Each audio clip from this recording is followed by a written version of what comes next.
Welcome to John Hardin High School. We're here on the campus of the Bulldogs.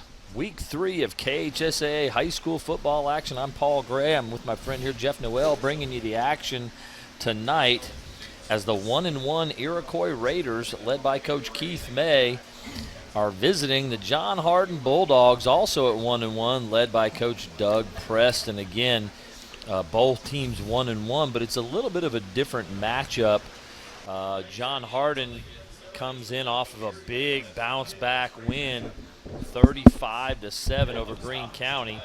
And then after a heartbreaker in Week 1, a loss to Hancock County here, 21-10. On the other side, the Iroquois Raiders coming off of a big win. Yeah, it will be their first win as far as we know, or looking back since 2022. One win in 2022, no wins in 2023. Exactly. So in 2022, the Raiders were 1-9 last year, 0-11. Again, that's a big win for that program last week over Wagner, 8-6. They had a 26-0 loss to Jeffersontown the week before that in Week 1. I mean, 26-0 sounds awful, but obviously if you lose 26-0, you know, there are some stops happening. You're not getting blown off the field. So this is a team that's a little better than they've been.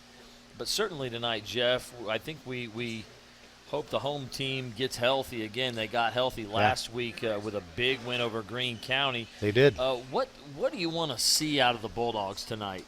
I'd really like to see them continuing, just getting the discipline back. That first game, we noticed a lot of things. They were just kind of beating themselves up, shooting themselves in the foot.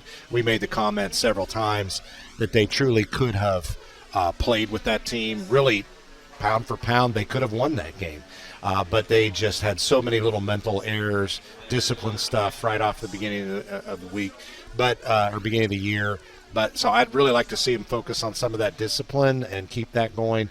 Definitely on their special teams. They were getting killed on special teams. Yeah, in Week 1, that 21-10 loss, they had 2 punts blocked. Yeah. They had a kickoff return that they fumbled. And they all went for scores, if I remember correctly. They at least 2 of those 3 turned out to be the difference in the ball game. Correct. Yeah. With scores for Hancock County. Now, Hancock County was a pretty good football team. Yeah, they were. They were not and a challenge. Yes.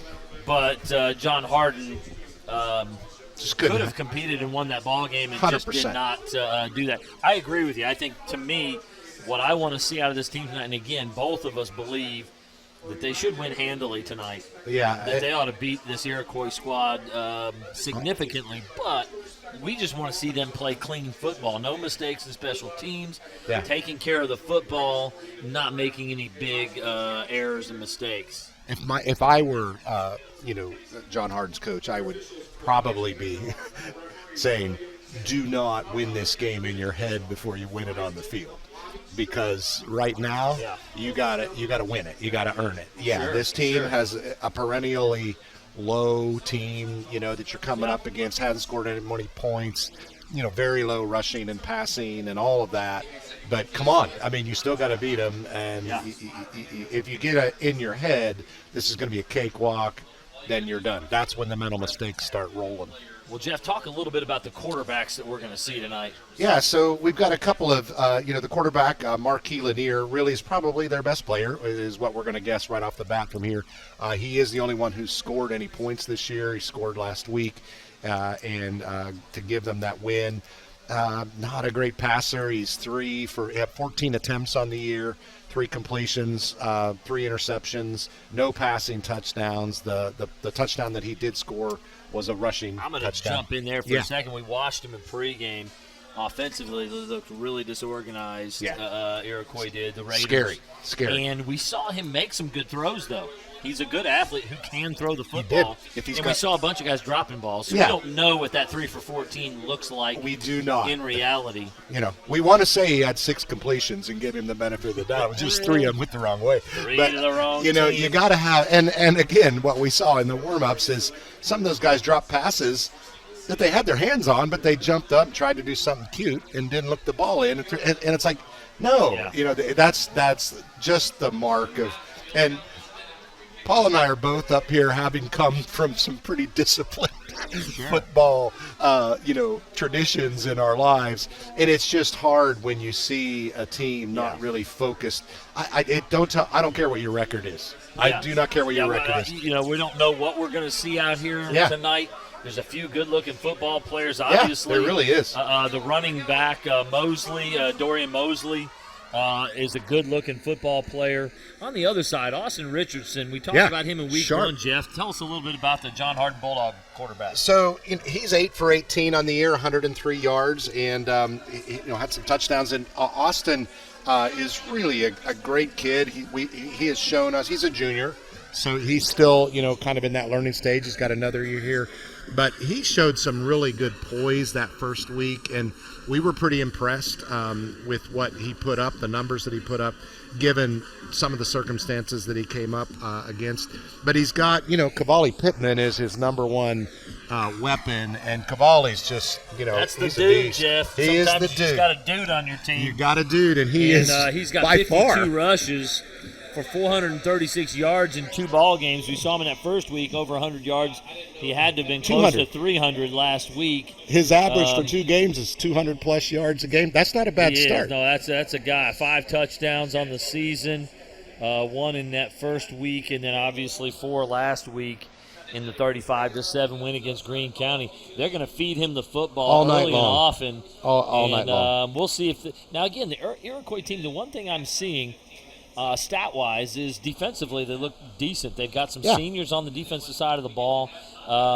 They gave up 26 points in a 26-0 loss to J-Town, but they also threw 3 interceptions. They probably put that defense in some bad spots. They probably did. And so, and I don't know, even given up a couple scores offensively. So defensively, we think, and again, that has been where John Hardin has struggled when they have struggled. Against Hancock County, they could not move the football. They could not. They, of course, again, special teams put them in some bad spots, but they at field times position. will struggle. Field positions, they struggled a lot in that first game with that. So we are about ready for kickoff. It's a beautiful night. The sun is here up high over the trees. It'll dip down low very soon. I'm wearing long sleeves. 2 weeks ago when we sat in here, we fried. We were fried. The Tonight last 2 weeks, you fantastic. and I have been wiping the sweat off. Absolutely. It's a beautiful night tonight. When the sun goes down, I'm sure the temperature's going to drop a little more. These guys are going to be really comfortable.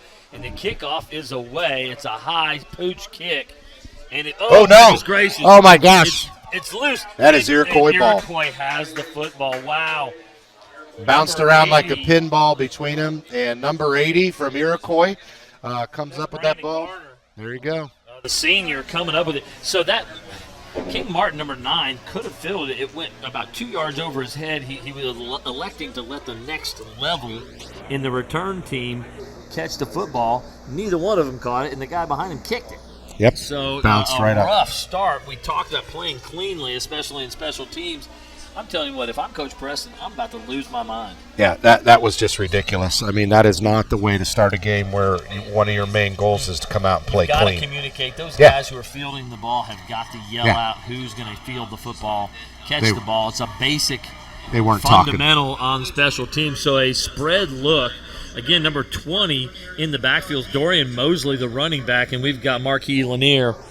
And they're going to get John Hardin to jump. So, wow. Good job by the Iroquois squad here right off the bat. Wow, you got 2 mental errors right there. Fumbled 2 ball, plays, offside. 2 mental errors. So, everything I just said. They'll clean it up really soon, Come on, Jeff. guys. You got to put this together. That is not even First and 5, then. They're at the 37-yard line of the Bulldogs here. The Bulldogs, because it's a spread look, they've got a 3-4 defensive front. They've only got maybe 6 guys in the box. Trips formation to the right. A little confusion there, which is what we saw in pregame, with some confusion, and they did it again. Wow. And listen, Jeff, guys jump off sides. It's the nose guard. It's the guy right by the football. You're supposed to have your eyes on the football. And what he's doing, the quarterback, I got to give it to the well, listen. They called it on Iroquois, they Jeff. Did they It's really? gone back, so somebody must have moved. Okay. Somebody flexed a muscle because we didn't see it from up here. But certainly it was visible from down on the field, so it'll be 1st and 10. I'm even wondering, bro, if that maybe the center just didn't snap it. Possible. Because the quarterback, his call looked like he was expecting it to be in his hands right after he did that. Jeff, Iroquois, kind of strange. They've got wristbands. They're looking at the wristbands, but a lot of teams will use that to go no huddle. They are huddling. They're going to give it straight ahead. Nothing. To the big running back there, maybe a yard. Again, Landon that's Dorian McCullum. Mosley on his first carry of the ball game. And Landon McCullum coming down the line and meeting him in the backfield about the time he got the ball. So McCollum was one of their leaders in that Week 1 game that we saw. He was. We called against Hancock County. He's their fifth, maybe sixth leading tackler. We called on the team, Landon. so he has really done a good job producing, especially when you're one of the front three. Yeah. You don't a lot of times your eating blockers and the linebackers get all the stats, but he's been making some plays for this team. He comes down that line with some speed, and my guess is he's going to have some success. Number 62, the right tackle the there. right tackle looks like a good player, but I don't know if straight ahead again, another yard on the carry. So Number 11. again, they're in a spread look, Jeff, but they've only thrown the ball 14 times in 2 games. I'm not sure why you do that. I do if not you're know gonna either. if you're gonna be a running team, get in a wing T look. Spread them out. Get in something where you can load up a little bit and maybe use some deception and misdirection. Here, it's just straight downhill into the teeth of the defense. Absolutely. Cameron Moore picked that right up in the middle. So we're now looking at it's still second down. Third down. Third down and 9. I gave him a yard on both carries, Jeff. Okay. Maybe I was generous. That was generous. All right. That's generous. I mean, the board still says 2nd and 9, or 3rd and 9. So here we go. Again, Mosley in the backfield with Marquis Lanier. Lanier is going to sprint right downfield. He's way short. Way short. Wow, he had number 10 open deep, Jeff. LaRon Jackson was open on that one, but he was behind the defender, but that ball wasn't anywhere close to being there. I'm telling you, when you're an inexperienced quarterback, throwing on the run like that, especially right-hander going right, to get a deep ball down the field. I threw a pick in my freshman year in college where I just underestimated how hard I needed to throw the football because I was rolling out. And he just didn't have enough arm to make that throw. And he wasn't squared up, and his feet weren't on the ground. He jumped. I mean, so he completely came off the ground. Yeah. So it was MJ Hayes in the coverage on that last pass play. It's 4th and 9 now. Flag has come out. What we got now? Are there too many guys on the field? They're counting, and somebody shouldn't be there. Number 22 is going to rush off the field for the Raiders. There you go. 22 is Jeremiah Cross, the freshman, and so that'll be another penalty there. So 4th and 15 now, still at the John Hardin 46. Punt is away. It's a low one, but it's a good kick. Lands at 20 and stops. It's a John Hardin bounce, and so we're going to be about the 17, I think. They're going to bring it at the 18, bringing it all the way up to the 18. All right, sir. Well, we've had a little bit of a rumbling, bumbling, undisciplined, very unclean start to this game. But the Bulldogs have it on offense now. They'll start at their own 18-yard line, Jeff. 9:54 to go here in the first quarter for their first possession. Austin Richardson at the quarterback. Let's see what he can do with this one. And, power I double tight end. We've seen them in a lot of different looks, and they're just going to go power straight ahead. Right up, Cavalli Pittman. Cavalli picks up 6 on his first carry. I think we're going to be calling that a lot tonight. Yeah. And they're quickly back to the line. They may have had 2 plays called, maybe even 3 to start this thing. They're going to give them a 7-yard gain there. Ooh. I think we had offsides. I think we had, definitely. Somebody jumped. Yep, encroachment on Iroquois. So that'll be a first down. There you go. 5 and 5 makes 10, so here we go. So now they started at the 18, outside the 30 at the 33 now. Nice. So 1st and 10 Bulldogs. There we go.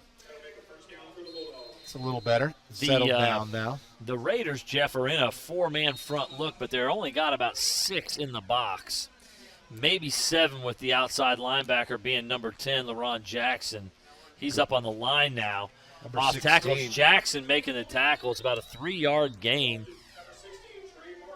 Number 16 is Trey Martin. Trey Martin.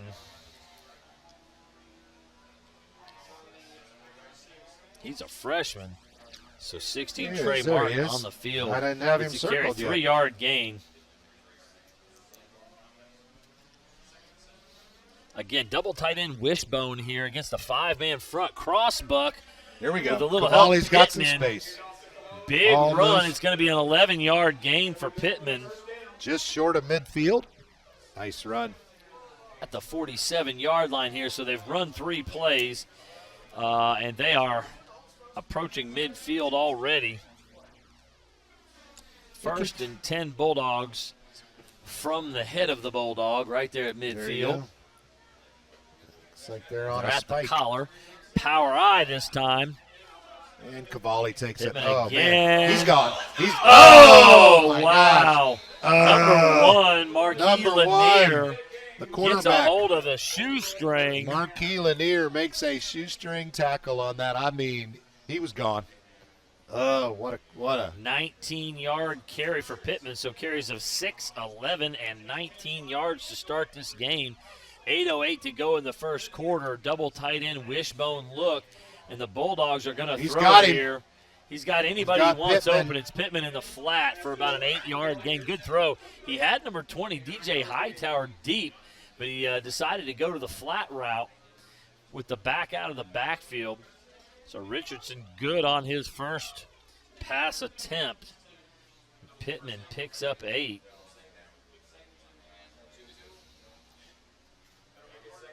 .7:57 to go. Clock stopped. The ball went out of bounds. We're going to go I slot right. It's an overbalanced look. Give into the fullback straight ahead. Williams has it. Continues Carrying to pull. tackle. Oh, my gosh. Down to the 9-yard line. Oh, my gosh. That's awesome.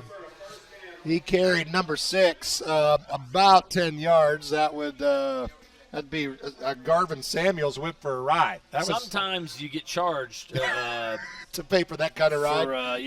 for getting that long of a ride. He just Ubered him 10 yards. He did 16-yard gain total. First and goal. They'll go again with fullback trap, and he is powering his way down to the fumble. And there you go. I think it's going to be Iroquois football, and it is a touchback. Iroquois has it. It was a 6-yard gain by Williams, and he puts it on the ground. You got to hang on and to so the ball. that drive where they made it look easy, Nothing. they get nothing This out is, of it as this they make is- another error. And again, those are the kinds of things that drive a coach crazy. And Coach Preston Just now, has he's got got to to be be. beside himself. A really good-looking drive Yeah. where they just impose their will They on this totally did. Iroquois team. And I'm sure they're going to shut him down right here now, but still, I mean, you got to get points. You got to come away some points on that. And that is just Well, Jeff, when you're Twice running the now. ball down the middle of the defense as the fullback, you Right. got to have both hands on the football there. 100%. Especially when you're dragging guys, because someone else is going to come in and punch the ball. if they can't stop you, they're going to go after the ball. Yeah. I mean, First and they 10 from do- the 20. They do teach that these days. Marquis Lanier motion across. Oh, they went the wrong broken way, play. but Lanier's going to pick up something out of it. There was He'll supposed pick to be up- a running back there. This goes back to what we were talking about in the warm-ups. A lot of confusion out there. That They- was not, however, Dorian Mosley, who's their normal back. It was number 9, Damon Reed. And Reed it was 13. And I'm looking for 13. I haven't located him yet. He's not on. Well, he the went the front wrong way. Totally And did. And so, you know, when you're a quarterback and you turn and there's nobody there. that's a little frustrating. But a nice Good 5-yard recovery. gain Yeah, he turned it for into Lanier. something. That's where the ball was supposed to Yeah. go anyway, I think. Yeah, But, he just turned and ran the route himself. Exactly. 2nd and 5 motion to trips again. This time it's a on purpose. read option look. 1 yard for Lanier. And It's going to be third and 4. barely a yard on that. 3rd and 4 now from the 26-yard line. 6:13 and counting in the first quarter. Yeah, we're not going to see a whole lot of passing here, Jeff. That clock's going to run. This is not going to be – I don't think it'll be light when the game is over, but it's not going to be a long game. It will not take long with both teams. Because both sides are going to run this ball. Clock here. Yeah. Both sides are going to run this ball a lot tonight. Well, we're only on our third series, and it's already almost down to 5 minutes, so – the give to 13, off tackle, first down, Iroquois Raiders. A 6-yard run. Did we figure out who 13 is yet, Jeff? That is Chance Coleman on the carry. Coleman is a senior, so the big senior, he is a big-looking back in the backfield. Did a nice job running the football. Yeah, we do not have him in the stat list. Got some nice years, no, because I think I heard somebody just say that was his first run of the year. So, there you go. Nice to see a guy pick up something for the About a 6-yard gain on that one, yeah. Jeff. So 1st and 10 from the 32-yard line now. 5:39. He ran out of bounds. That did stop the clock that time. 2 wide receivers each way. The give is to Coleman again. Wow. Not this time. 3 guys there. Loss of a yard on that one. Not so, this time. Again, a little too much sideways. Needed to cut that north and south because there was a lot of defenders stringing that one out. Yeah, you don't get much when you keep going. We've talked about this so many times. And he is a senior, Chance Coleman. And 5:12 and counting here, 2nd down and 11 from the 32-yard line. They backed it up just a little to the 31, actually, so it's going to be 2nd and 11 on the -1 by Coleman there. They kind of take their time sauntering to the line, don't they, Jeff? So that's they're not in a hurry. Clock, but they're definitely not in a hurry, and they're NFL in it. Sprint out.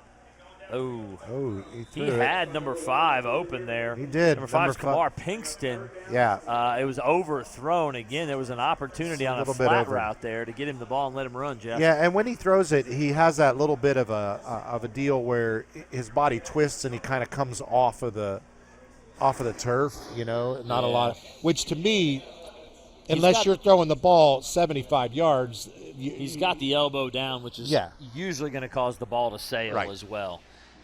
Which is exactly what happened. The ball went way high. He's kind of pushing it with his elbow low. The ball's going to sail, and you're not going to be very accurate making throws like that. I think he's definitely an athlete. No doubt. A great athlete, but he just doesn't. He needs some of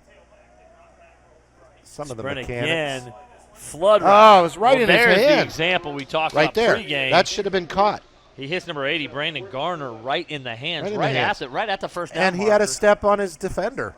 I mean, there would have definitely been some yards after the catch on that. That would have been dangerous for John Hardin. But, man, you got to catch that ball. You just cannot drop those balls. That's when I start feeling bad for the quarterback. Yeah. He laid it right in his hands. So 0 for 3 on the evening. Marquis Lanier passing the football. That one right there was the first one that was dropped. He's underthrown a deep ball, correct. And he's thrown one high on an out route. There should be a flag. There was an opportunity there. There should have been a – there should have deep as Hayes. He's Stutter got step some right space. sideline spin right. move. Good return back down to the 38 of the Raiders. About the 42. Hey, we want to remind you all that this is a Hardin County educational community television student production of HCEC-TV. This is a division of the Hardin County Schools live streaming channel on programming, sponsored in part by Brandenburg Telecom, providing service for all your telecommunication needs, featuring BART. You protect the most BBTEL stream. Watch TV with your BBTEL app. BBTEL Secure, a safer home awaits. BBTEL Blast. We're thankful for those who sponsor this show. 1st and 10, Bulldogs, double tight end, power eye right. It's a 5-man front look for the defense. Straight ahead on the power. Nobody there. Got lots of room. Big run. Down to the 28. 10 yards. We'll see if they give him the first down or not. 1st down and 10 on the 10-yard carry from Cavalli. Nice run by Cavalli. 4-10 and counting here in the first. And the Bulldogs again threatening See if they can finish off the drive here. Back to the wishbone look. And it's the off tackle the coming other through way second, on the number cross buck. 16. Nice tackle. And, wow. Trey Martin looked like he had some room there, but that was a nice tackle. Yeah, that was Came up on Marquis him. Lanier, the senior quarterback, playing safety, hustling up to make the play. 3-yard gain for Martin. That's his second carry, both for 3 yards. He's going to be a tired young man by the end of this night. Yeah, you old Marquis, yeah. Yeah, He's going to have a lot to do. When They're going to a 6-man front now. Here we Nobody go. off the Pittman side is there. gone. Touchdown. He's gone. He was not touched. There we go. Cavalli Pittman, touchdown, Bulldogs. So a 26-yard touchdown run for Pittman. And, wow, he's putting the numbers up just like he did last week early here. He's rolling With it. 3:26 to go in the first, the Bulldogs are on the board. That'll bring Ashton Russell out, the sophomore, number 88, to kick the extra point.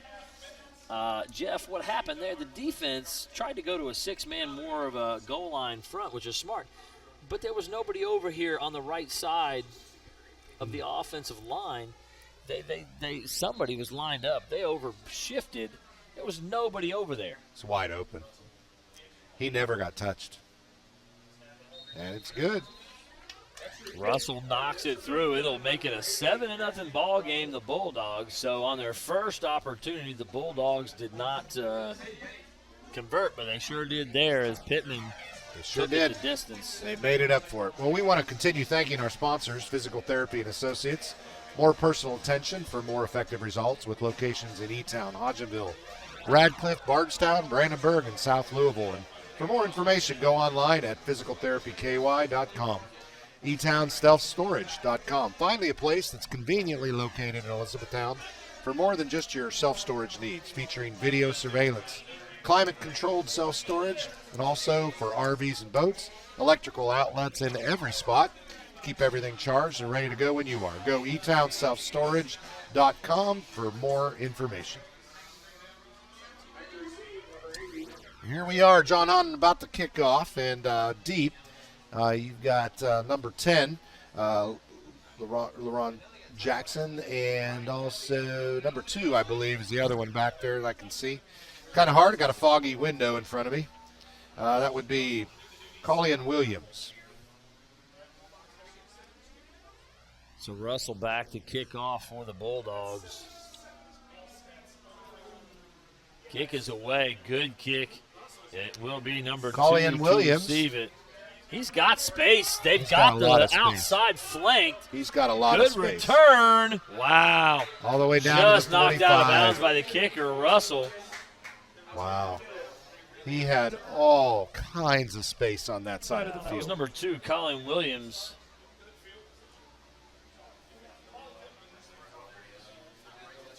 Big run back. Well set up, actually, It really was. as they really took care of whoever the Yeah.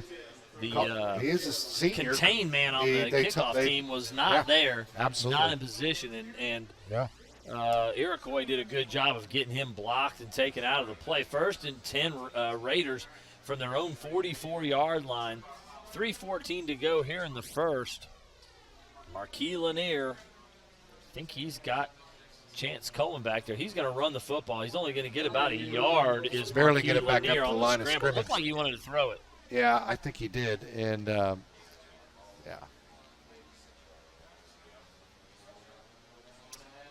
Actually, they're going to give him 2 yards on the carry.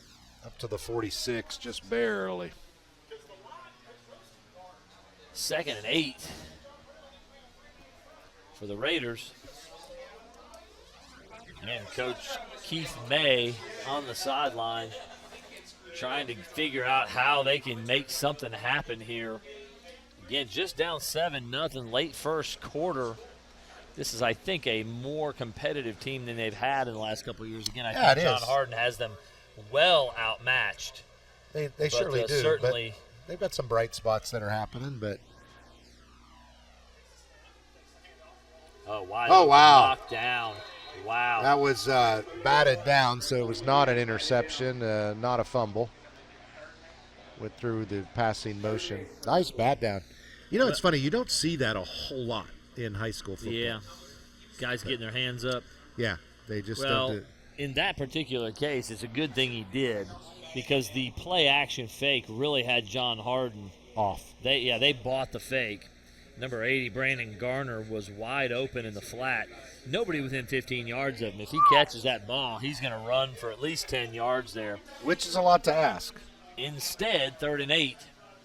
And the Bulldogs have a good opportunity to get off the field here with a 3 and out. 3-man front against this. There's oh my goodness. Oh, yeah, nothing happening there. Oh, yeah, all the way back to the 35, and you had a host of John Hardin tacklers. I think they're going to bring him up to about his forward progress to the 40. That's going to be a 5-yard loss on the carry by Coleman. They're trying to run a speed option there, Jeff, and just got swallowed up. Number one, not executed at all. There was not a block by the slot receiver. No. The quarterback did not make anybody commit to the option. He pitches it, and there's 2 guys standing right there to make the play. Oh, that was my blocked gosh. for sure. Oh, Great my play. gosh. The Number ball's 18, out, too. Sebastian Maurer made that Just play, busted busting through the middle. Yeah. He never had a chance. He didn't even have a chance to turn and run. There was number 88, Terrence Jenkins, there was no blocking punter there. Yeah, he had no chance at all to get that off. He tried to run for it because he saw it would be blocked. Yeah. I have a feeling we're going to see a lot of that tonight. And if John Hardin can just continue to contain and stay focused and just discipline themselves to do the right things, this is going to be a really long night for Iroquois, and not something they're not used to, sadly, but it's going to be tough. So it looks like we've got a timeout at this point. Waddell's Auto and Scrap Metal Recycling is a family-owned business with competitive prices, pickup service, and a friendly staff available for your recycling needs. Located off of the I-65 exit 91 on 311 Steel Drive in Elizabethtown. Call 270-982-7206 to talk to someone about scrapping metal and recycling. E-Town Exterminating is a locally owned, family-run pest control company, has been serving Hardin, Meade, Grayson, and Nelson counties in the surrounding areas of Kentucky since 1976. Whatever your pest control issues are, termites, spiders, crickets, general pests, even moles, their team has the knowledge, skill, and training to safely and effectively eliminate the problem. Call 270-737-6900 or go online at mugabug.com. eTownSelfStorage.com, finally in place, conveniently located in Elizabethtown for more than just your self-storage needs, featuring video surveillance, climate-controlled self-storage, but also storage for RVs and boats with electrical outlets in every spot to keep everything charged up and ready to go when you are. So a timeout there by John Hardin. Going to talk it over on 1st and 10 here at the Iroquois 28-yard line. Richardson's going to give to the fullback. All kinds of space. There. Beautiful carry by T.J. Williams. And about a 17-yard gain for Williams. Williams carries it down to the 10-yard line. The ball and about 3 Iroquois players. 1:10 to go in the first quarter and counting. And they'll call it 1st and goal at the 10-yard line. I formation, slot right. It's an overbalanced line. Again, fullback trap, same look. Down to about the 3 this time, so a 7-yard gain there. We're running low, about 50 seconds to go in the quarter. And it's really looking like John Hardin will put another one on the board before, well, they only give him the 4-yard line. Yeah, they did. So it'll be 2nd and 4. John's not calling a timeout. They do have 2 left. No need to do that here in the first quarter. No, this is true. They'll get at least one more play off. Power eye right look straight ahead. Cavalli's going to break outside and walk touchdown, into the end zone. Pittman. Cavalli, Pittman's 2nd touchdown, this time from 4 yards out. There you go. 24 good looking seconds play to go here in the first. They'll take a 13-0 lead, and it'll be Ashton Russell coming on, the sophomore, to try to make it a 14-0 ball game.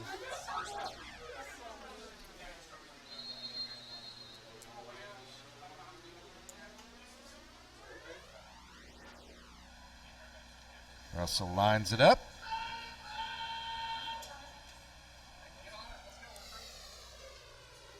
Snap. Oh, he's going to fake it. And he misses it. Had him open. Just didn't get the ball to him. Yeah, I think that was number 5. Is that Amari Simon? Yeah. Amari Simon out in the flat.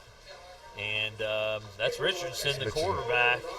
He That just took looked the like ball. he got a Yeah. little excited. Yeah, he didn't set I don't- himself. Jeff, I'm not real sure I quite understand that and Why? why you do a fake against a team that. I mean, just go for 2. If you're going to go for 2, yeah, go yeah, for 2. yeah. If you're going to do that, maybe you just go for 2 or kick it through and. It's again, make it 14-0 here. It's not. I mean, every time our fullback has run the ball, he's gotten at least 3 yards. So Well, Carrying 16, people. 6, 17, and 7. Yeah, they have been very effective with the fullback runs with TJ Williams. Interesting fact there, Jeff.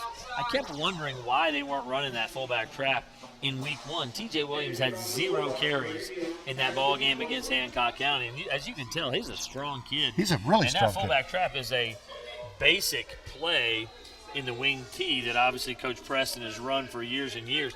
I didn't understand why he didn't touch the football.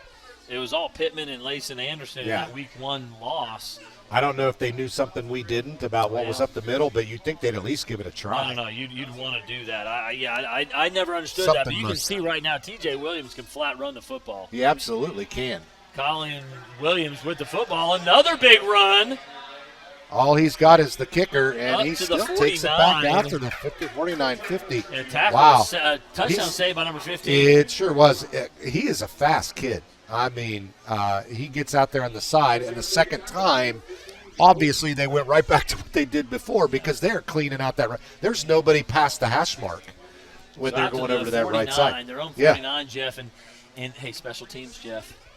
2 We big talked about returns that. here by Iroquois. Plus the initial fumble on the initial fumble kickoff. on the kickoff return. So, again, the special teams continue to be a difficulty for the Bulldogs. And, again, Colin Williams makes a really good return. Again, saving tackle by Jeff George, number 15. The freshman saves 6 points. Nothing. Maybe a 2-yard Maybe a carry yard there. there. Again, Dorian Mosley back on the field at the running back spot.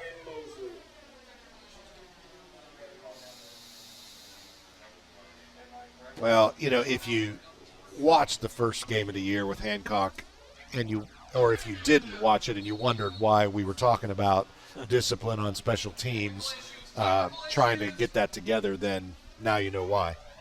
Because we're continuing to see that. Technical issue. Not working.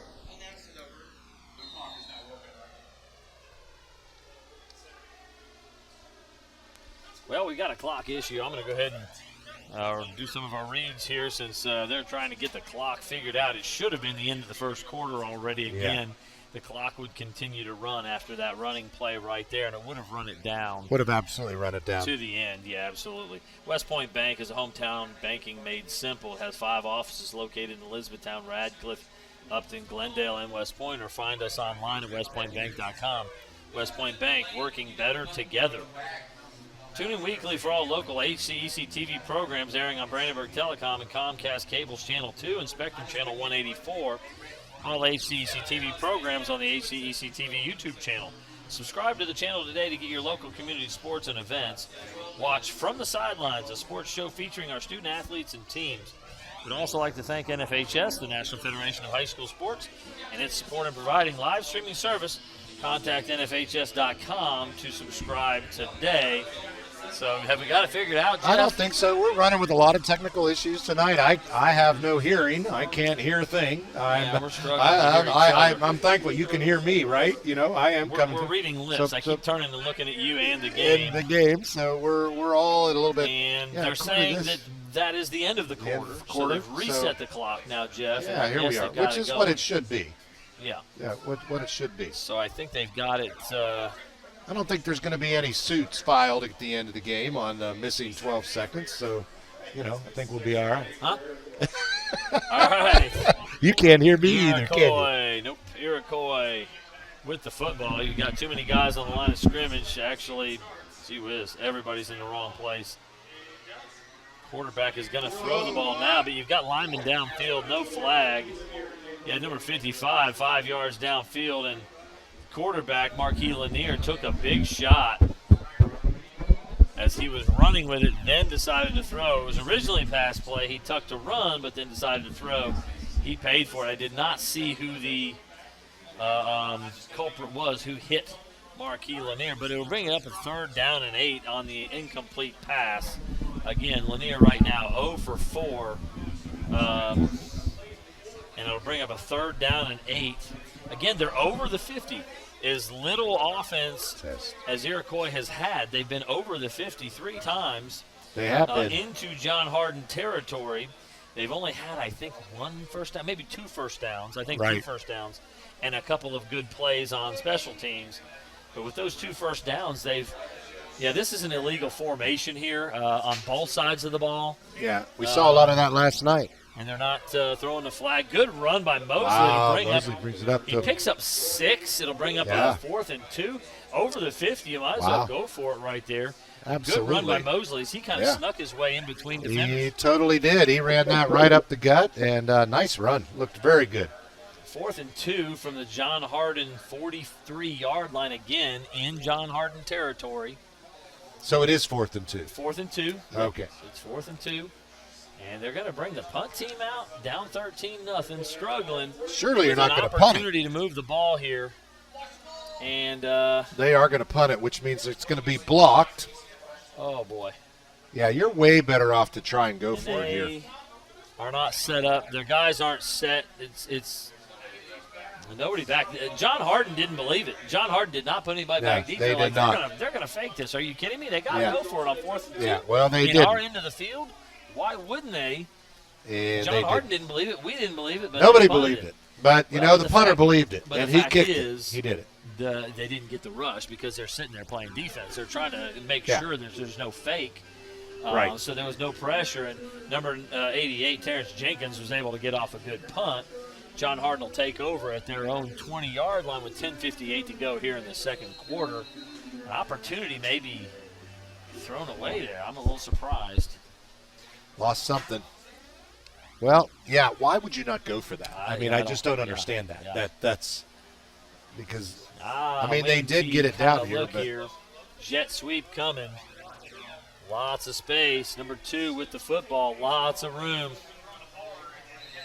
Out to the 40, so a 20-yard gain.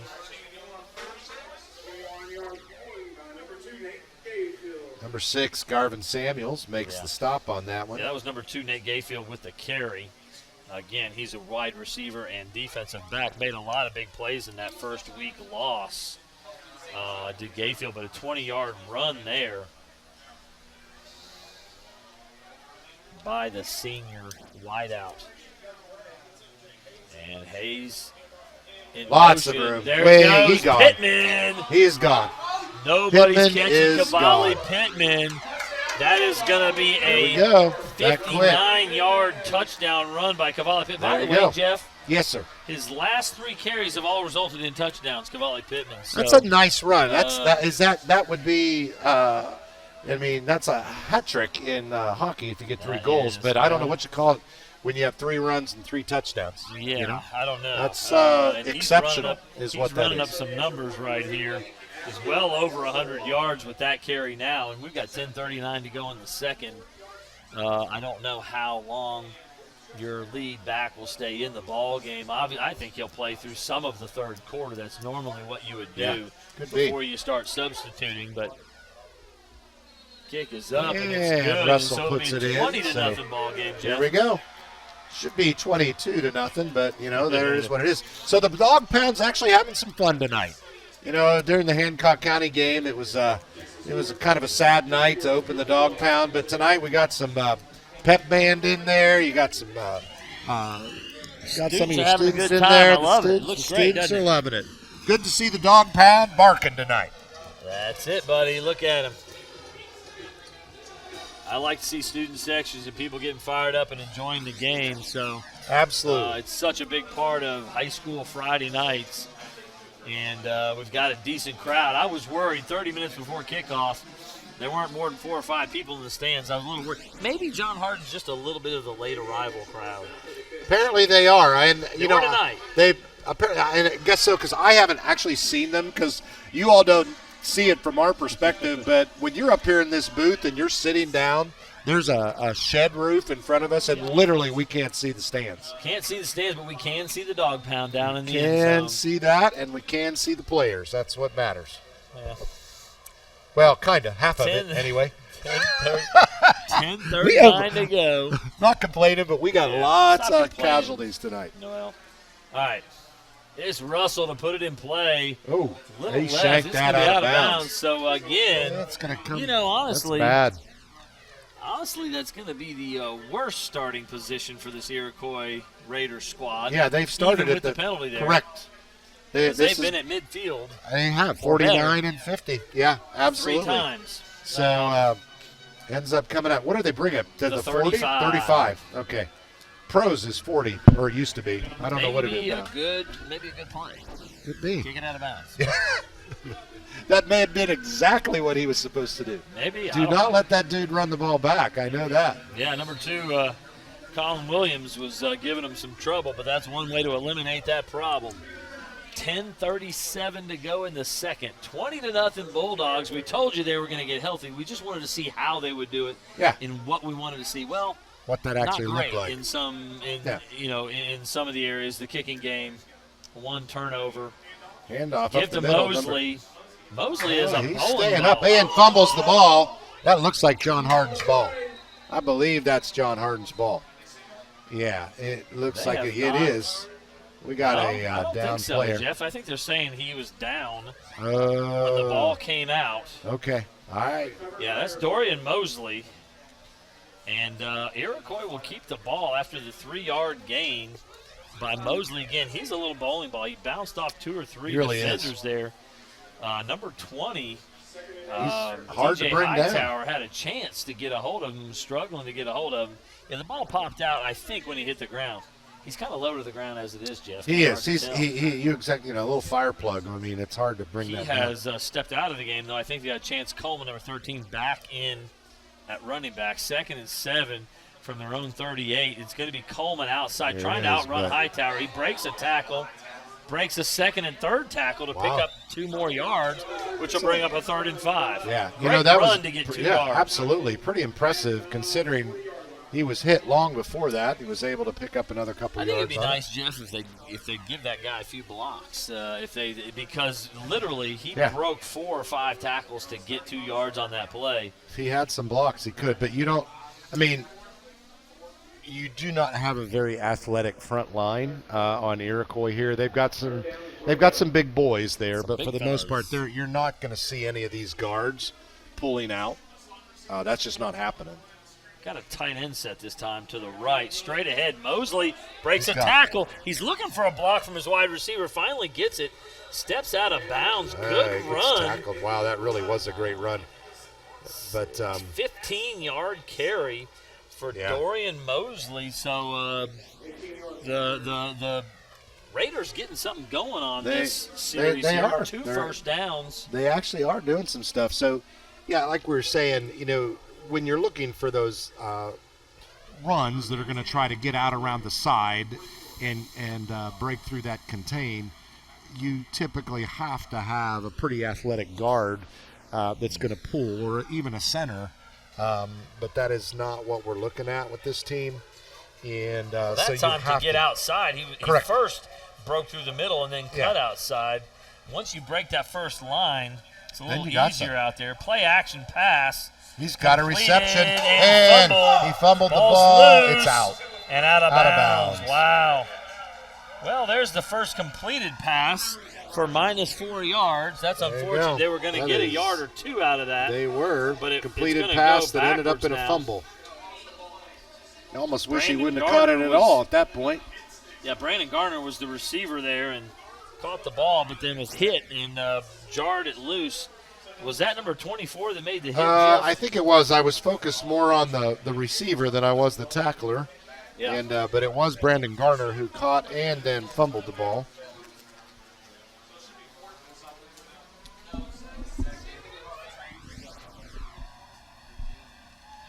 So we're looking at second, and they are behind the chains. Yeah, that was 24 Cam McFadden, Okay. Jeff, who made that Made big that hit. tackle.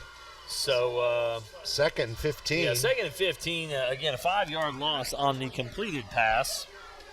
Tight end receiver right slot. Oh, and they're offsides. Throw the flag. They are not flagging anything. They are not. They're going to There's flag one that. there on the sideline. Yeah. And maybe a late hit. So yeah, listen, late hit. So now they're going to get 15 Jeff, the yards. guy that was on the left wide receiver position, number 17, right. He was on the line of scrimmage, but moving when the ball was snapped. He was not set. He was not set. He was like in motion. He was still trying to get out to his spot when they snapped the ball. For some reason, they didn't call it. The officials are not calling all these motion penalties or these illegal formation penalties. They called them all on mess. the Baltimore Ravens last night. Yeah. So that'll be a personal foul. That'll be another first down as they hit 15 yards into John Hardin territory. So this is going down to the 35. That's a heavy penalty right there. Yeah, it is. It'll bring up a first down. 34. It's an automatic first down. So First Iroquois down. now with their deepest penetration into Bulldog territory at the 34. Thanks to the Bulldogs. 8:39 to go here in the second quarter. And let's see what Coach May has. Again, they've gone to a tight end look. Not this time. 4 wide receivers. Mosley in the backfield. They're looking at option again. he does option it. Terrible option. Which was really more of a handoff. He gets about 3 or 4 yards. So we've got a flag. I'm not sure if that's a late hit or if that's a hold. Mosley is down after He the twisted 3-yard gain. Twisted his leg when he went down. So it is holding on the offense, so it's coming back. There's any number of penalties that could have been called. Mosley's holding his wrist, Jeff. Oh, it's his wrist. I was going to say, it didn't look like his legs, so he must have got it crunched. We're not getting out to him very quickly here. He keeps pulling that wrist. Yeah. We've got 8:31 to go, Jeff. Second quarter here. And that holding penalty is going to make it like a 1st and 20 or so, even after the 2-yard gain. I said during the course of that play, it's a terrible option. Look, they're running speed option. Oh, it's awful. As the quarterback, your job in the option is to make someone commit to you. In other words, if no one commits to tackle you, keep the ball. Keep going, run upfield. And nobody did. For some reason, he turns and pitches when there's no one there. What that does then is there's extra guys to make a tackle. If you make someone hit you when you pitch, they're out of the play. Correct. He's taken one of the defenders out of the play. Instead, he just basically throws it a yard to another guy. I have to say, it wasn't really a pitch. It was more of a handoff. There was no pitch relationship there. No. So in a great position, 1st and 10 from the Bulldog 34. They're going to march backwards now and be in a really bad spot. And now Mosley will leave the field after having a couple of really good runs there. He had a 6-yarder, a 3-yarder, and a 15-yarder in his last 3 runs. So starting to get something going. Now Mosley will have to take a seat over on the bench. Definitely appeared to be his right wrist or hand. That you never know. He might have taken a helmet. He may have reached out to brace himself. Who knows? It can happen easily. Absolutely. Back out to the 42-yard line on the holding penalty. It's going to be 1st and 18, as it was a spot foul, kind of downfield. 62 has to exit the game. They had too many guys out there. Trips formation to the left. Looks like guys are just kind of standing wherever they want to out there. Wants to throw it, but nobody's even in the route. Goes weak side. Nothing there. He was trying to get it to number 10, LaRon Jackson, who's one of their better players, their leading tackler on defense.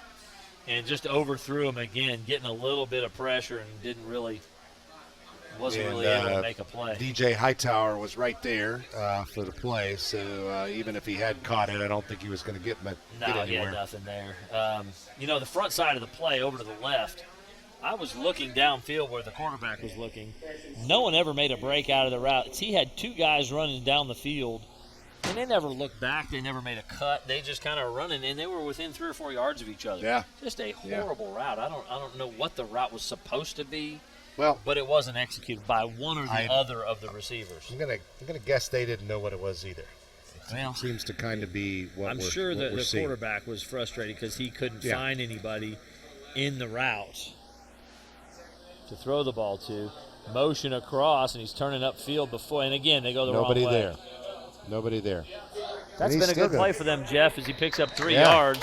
Yeah, that broken play where nobody's there has ended up to be a 3 to 5 yard gain each time for. Do you think that's the for their play? QB? I do not think so. Because that looked nothing like Chance Marquis Coleman yeah. ran to the right when Marquis Yeah. Lanier was reaching for him to either Correct. give him the ball or maybe fake the ball to him. I just don't think they know what's going on.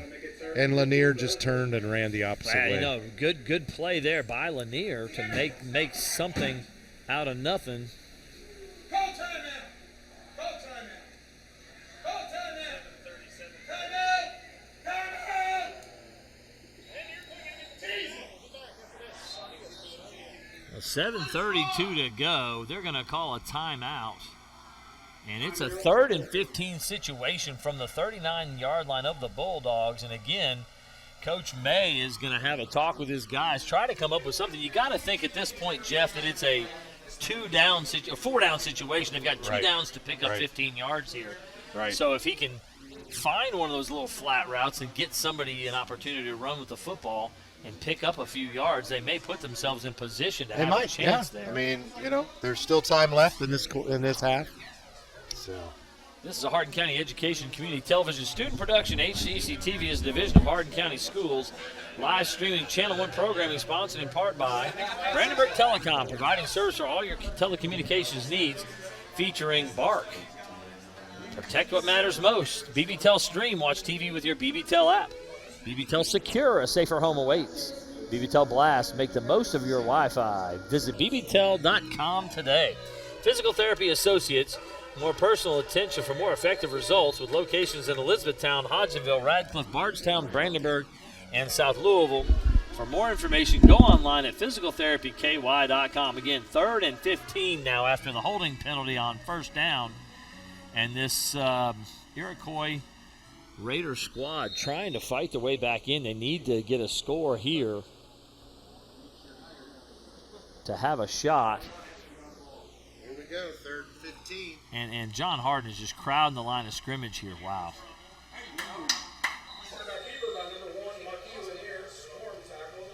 Nobody was there.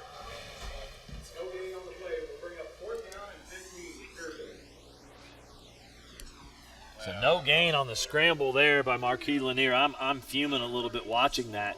I watched 2 or 3 of the guys up front and the running back just absolutely put zero effort into blocking back there. Marquis Lanier's got no chance if they're not going to put in an effort to try to support him, give him an opportunity to make a throw. It was a really – I'm a little mad about that people aren't putting in any effort. They're big guys, but they can't do. But they're just not even trying.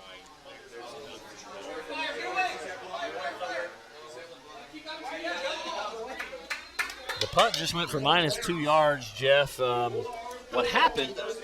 No, I saw what happened there. So what happened was he almost got the punt blocked by his personal protector. The punter was lined up a little too close, and then the personal protector took a step back, which is a no-no. You can never go backwards as the personal protector. And he had to kind of pull his leg back, the punter, to not get the ball blocked by his personal protector, which caused the ball to go straight up in the air.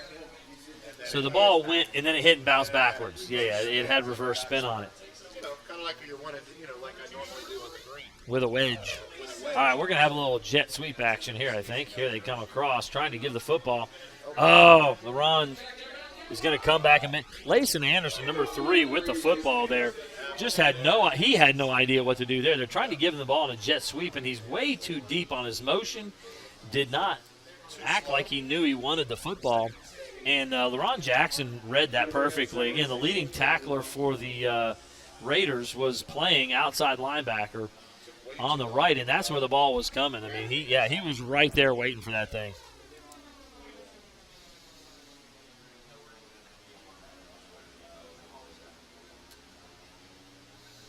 So -6 is 2nd and 16. They'll go again.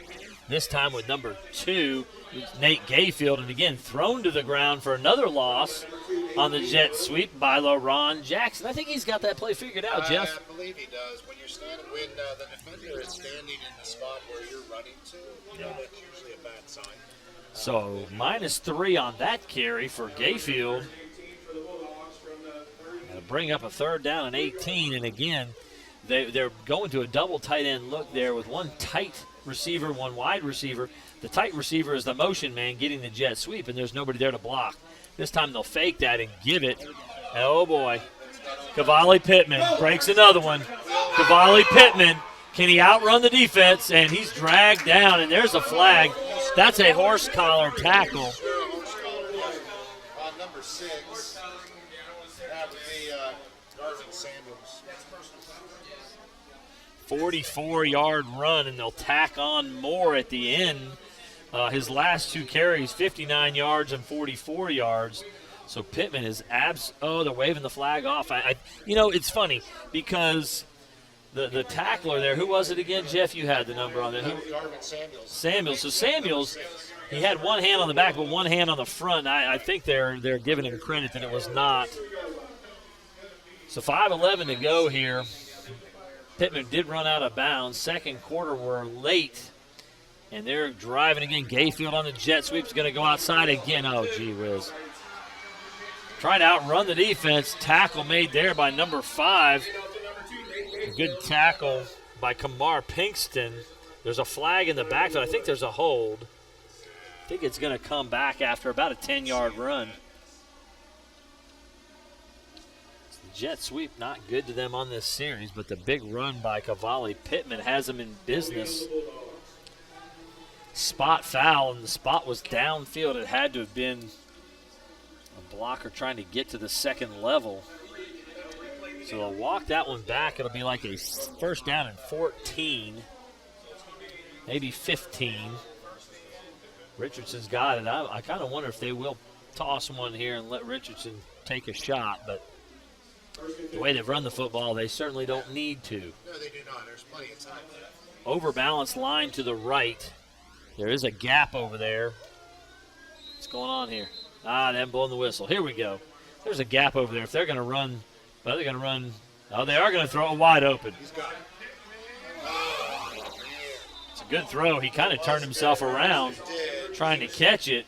Just falling backwards. It would have been a pretty spectacular catch. Well, he should have run and caught the ball over his shoulder, not turning all the way and trying to reach up with his hands there. He got himself where he was all tied up trying to catch the ball. Good throw by Richardson.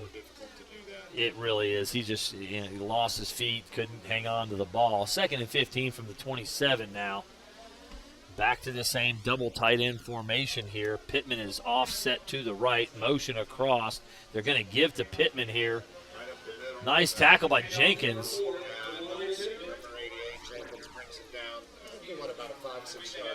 Yeah, I think he gets 5. I think it'll be 3rd down and 10, so he gets that yardage back.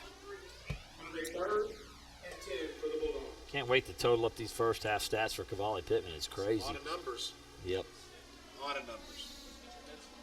So big 3rd and 10 here. Can John Hardin continue to put pressure on Iroquois here? 5-man front. It's a 52 base defense here. They're going to go jet sweep again. Gayfield's got room. Oh, what a great block out in front. Knocked out of bounds. Number 8, Jeff. MJ Hayes at wide receiver pancaked the corner for Iroquois, giving Gayfield all kinds of space there. He really did. That was a big hit and a big taken hit. I mean, they both just went at each other with everything right there. I love seeing that. They both came up to it. Good hit. Good hit. 19-yard gain. 1st and goal from the 4 here. 4:07 to go. Power eye left. Give straight ahead. Nothing that time. Wow, good play by the Raiders there. Maybe a loss of 1. You know, and as we've said, if there is a bright spot, a lot of it is their defense. They have some bright spots on that. But. Well, that was number 1 again. Marquis Lanier coming up from his safety spot to hit it in the backfield. He had a little help from number 2, Colin Williams. So the loss of 1 by Pittman, surprise, surprise. They'll give it to him again, and he's hitting the backfield again. 2 or 3 guys on him. Wow. He's going to lose another yard, I think, on that one. Yeah, Pinkston was there, and I think number 55, DeCarrion Dorsey was there. Several guys. Yeah. I also saw LaRon Jackson there on that play as well, Jeff. We've seen a lot of him defensively to making plays. eTownSelfStorage.com, finally a place conveniently located in Elizabethtown for more than just your self-storage needs, featuring video surveillance, climate-controlled self-storage, but also storage for RVs and boats with electrical outlets in every spot to keep everything charged up and ready to go when you are. Go to eTownSelfStorage.com for more information. Waddell's Auto and Scrap Metal Recycling, a family-owned business with competitive prices, pickup service, and a friendly staff available for your recycling needs. Located off the I-65 exit 91 on 311 Steel Drive in Elizabethtown. Call 270-982-7206 to talk to someone about scrapping metal and recycling. It looks like they're going to get Kamar Pinkston off the field here. He's on his feet under his own power.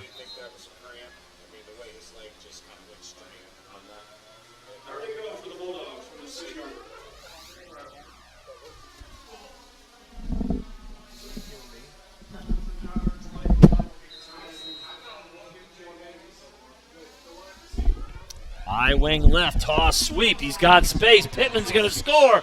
Touchdown, Cavalli Pittman. On a 3rd and 6, there's just no contain for the Iroquois defense on that one. There is nothing. Cavalli Pittman with touchdown number 4 this evening, I believe that is. Touchdown number 4 of the evening. Again, all of the Bulldogs scoring is 26-0. And here comes the PAT try from Ashton Russell. 3:09 to go in the second. Russell tried to make it a 27-0 ball game.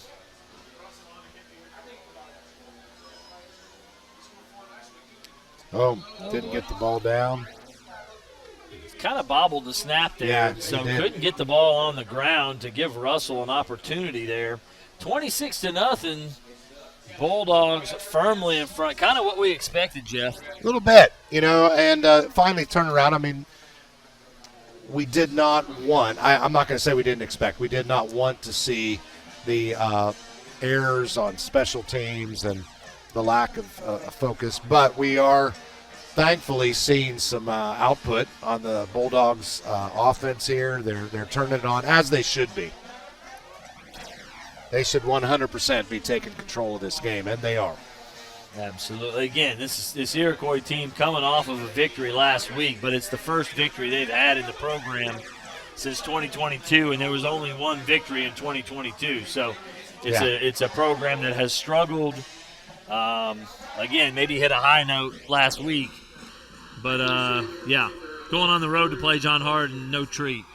No, it is not, and it's not like they're a powerhouse this year, but comparatively speaking, they're a much stronger team than what Iroquois is coming in with. 3:09 to go in the half, and you got to think Iroquois, if they can make a first down or two and run this clock out, that'd be fantastic for them. We've got another low-line drive that's going to go out of bounds, and again, we might note that that's not a bad strategy at this point. Give them the ball at the 35-yard line. It has averaged about 10, 15 yards better off than when they run it back. Yeah. That's definitely been the strongest point of Iroquois' game tonight, has been their kickoff returns.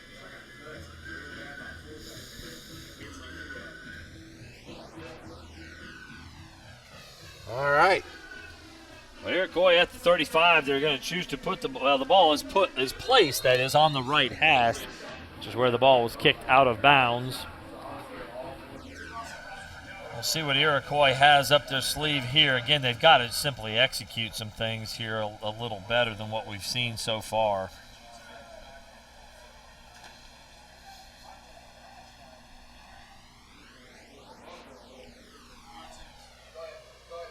Gives straight ahead. Mosley back in the game, and he has, again, run the ball with some authority. He has. A 4-yard gain on that one there. A couple of got guys some power. blocked. Yeah. He can run the ball. They're going to give him 5 on that. So, again, Mosley, Dorian Mosley, you can see against lesser competition where he's going to have some space a little more. He's going to be an effective where he runner. would be super effective running the football. they And have- again, they gave him a lane there. Yeah, And they he did. was able to push 2 or 3 guys for the last 2 or 3 yards of that I carry. mean, I don't So think he needs much. He he just doesn't need much.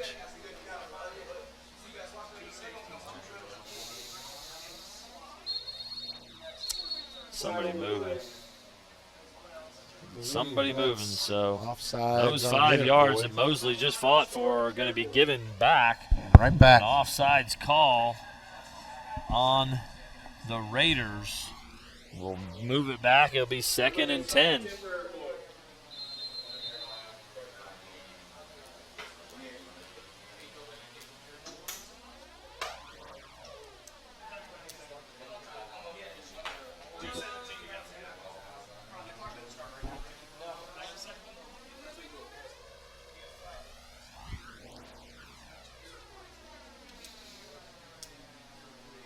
All right, 2nd and 10. Ball on the 35.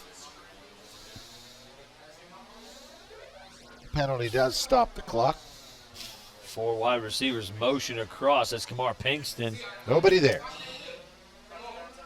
I'm starting to think that's on purpose, Jeff. You know, it looks so natural that it would be really sad to say that's what it's supposed to, but, man. Well, the thing that they could be doing, if you give a false key, in other words, your running back Right. takes off to the right, Right. you may widen the linebacker. And then you turn and run the other. It's like a quarterback counter look if And- that's, in fact, what they're doing. up I until don't this time, but B.J. Stewart was in there on it and took his legs right out from under him. Yeah, So Great 12 there. it's the oddest looking not broken play I've ever Maybe seen. broken play. I don't know. I don't know what they're going for there. I have seen people do something like that where they have the back go the opposite direction to maybe, again, usually Draw. a linebacker.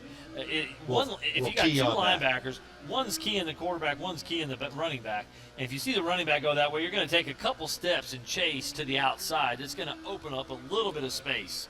Right. Might even give you one of your linemen an opportunity to get downfield and get an angle on the guy and get another guy blocked.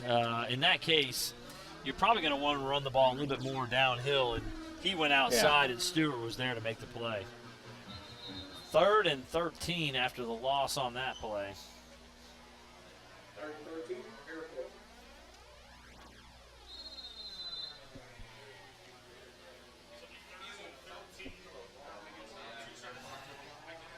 All right, 2 minutes left in the half. Let's see what Iroquois decides to run here at 3rd and long. Tight end left, wide receiver left. You've got twins look to the right, and again, just trying to get set out here on the outside. Still moving. Bad Low snap. snap, and again, Marquis Lanier has to dive on the football there. So whatever it was they had in I mind, believe John Hardin called a timeout there. they did. They So want to that score. they're going to get a great opportunity here. They're going to get great field position. Yeah. The ball is set now on the 25-yard line as they lose 7 on that play. Yeah. On the poor snap. And you're going to have MJ Hayes, number 8, back deep to catch this punt. Yeah. As you said, might get another block. They did not Yeah. block very effectively not. on one of They those did punts. not. The last punt they got a punt off. It was not a good punt. It went backwards, in fact. So did Iroquois just now call a timeout? Did they what? Did Iroquois just now call a timeout in addition to John Hardin? No, it was John Hardin, I believe. Okay. All right. Yeah, John Hardin called the timeout so So- they could get the ball. We may end up seeing our first running clock this year.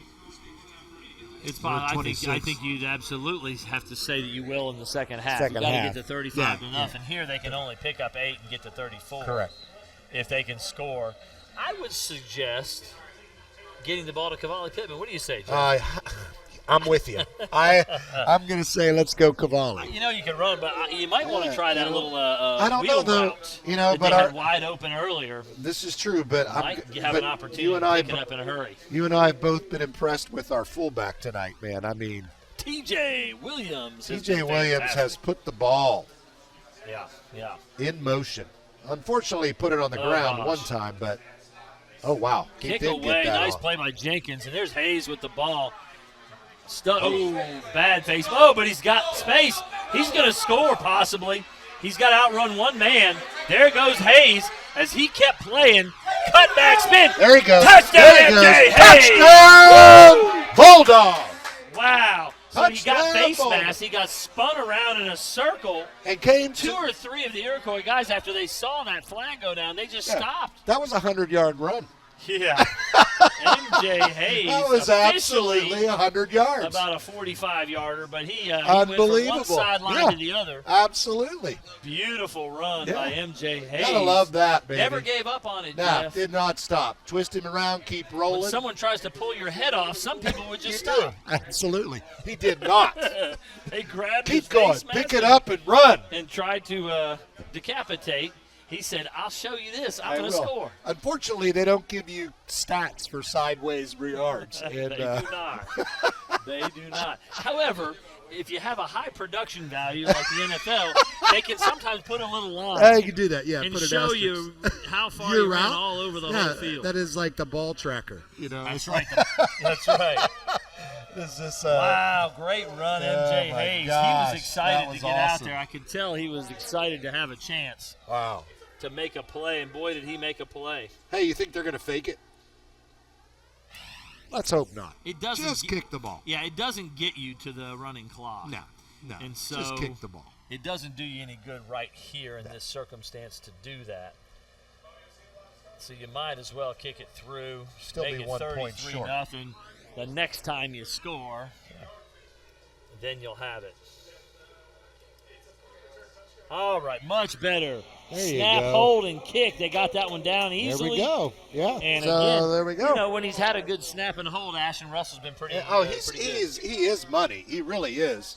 And I mean, he's been money every time he gets a chance. But if you don't put the ball on the ground for him to kick, it's not happening. Well, with 1:37 to go in the half, 33-0, our Bulldogs in front. And so I'm sure when they go to the film, Coach Preston's going to have some stuff he's looking at that he's not thrilled about.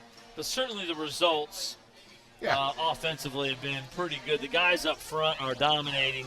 Cavalli Pittman, TJ Williams looking good. And now you got MJ Hayes getting involved. I think he could get more involved in the passing game and be really effective for this team in the passing game as well. So last week they put up 35 points for the whole game. Yeah. And this week they basically, should be at the same. They should be there too. They should be at 36 right now, actually. Yeah.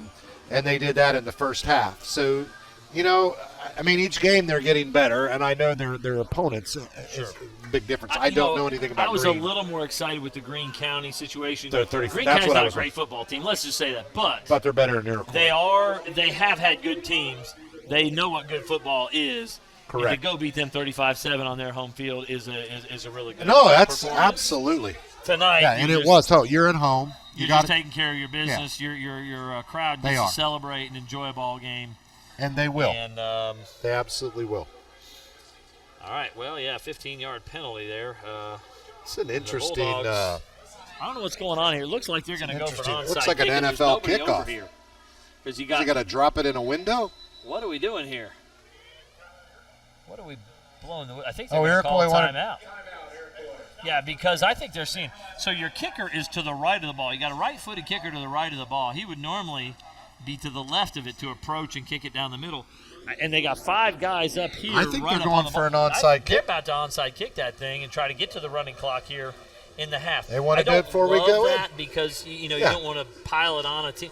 But getting Yeah, to but that running let's- clock Yeah. to try to move this game along is not a terrible thing to do. Absolutely, and let's face it. Even if they picked it up on the 40 and still be 10 yards better than 2 of their returns. So Yeah. you're in good shape Yeah. right now. All you Yeah. got to do is get it 10 yards down. Yeah, the kick coverage team Yeah, has and, not and had you're a still great in better night. shape. Other than number 15, Jeff. Normally, field George, position's you may make everything. It has meant just about a hill It of hasn't beans meant a whole tonight. lot, has it? It has meant about nothing. Well, let's see what happens. It looks like the Bulldogs are a little more off the ball here. Like they may not. They're not doing the same lineup after not. Iroquois went in. Although I do see the kicker setting the ball with a lot of care. Like he may be still trying to set it for a onside to the other side now, to the right, not to his Maybe left. because you're right. It's set. It's tilted. Well, so the the wrong Iroquois way. coaches have made a good adjustment here in getting several hands guys to the left and several to the right, so they're ready for anything in this game. But I don't know which way Why Russell's would you gonna kick kick it it. deep here? There's no reason to kick it deep. You might as well roll one along the There ground and see what is happens. when you're kicking from the 45. There is Yeah. no deep. No. Nothing's deep. And He's here they rolling come up. that. So He's again, rolling it. Iroquois. Yeah, there's a couple guys offside on the Iroquois side. They cannot be inside the 35. There he is, back up. Good. That's Brandon Garner. Realizes he's too far forward. But again, they made a good adjustment there. Coach May saw that was about to happen to him and I called think he did. his last time. Oh, he's got one more.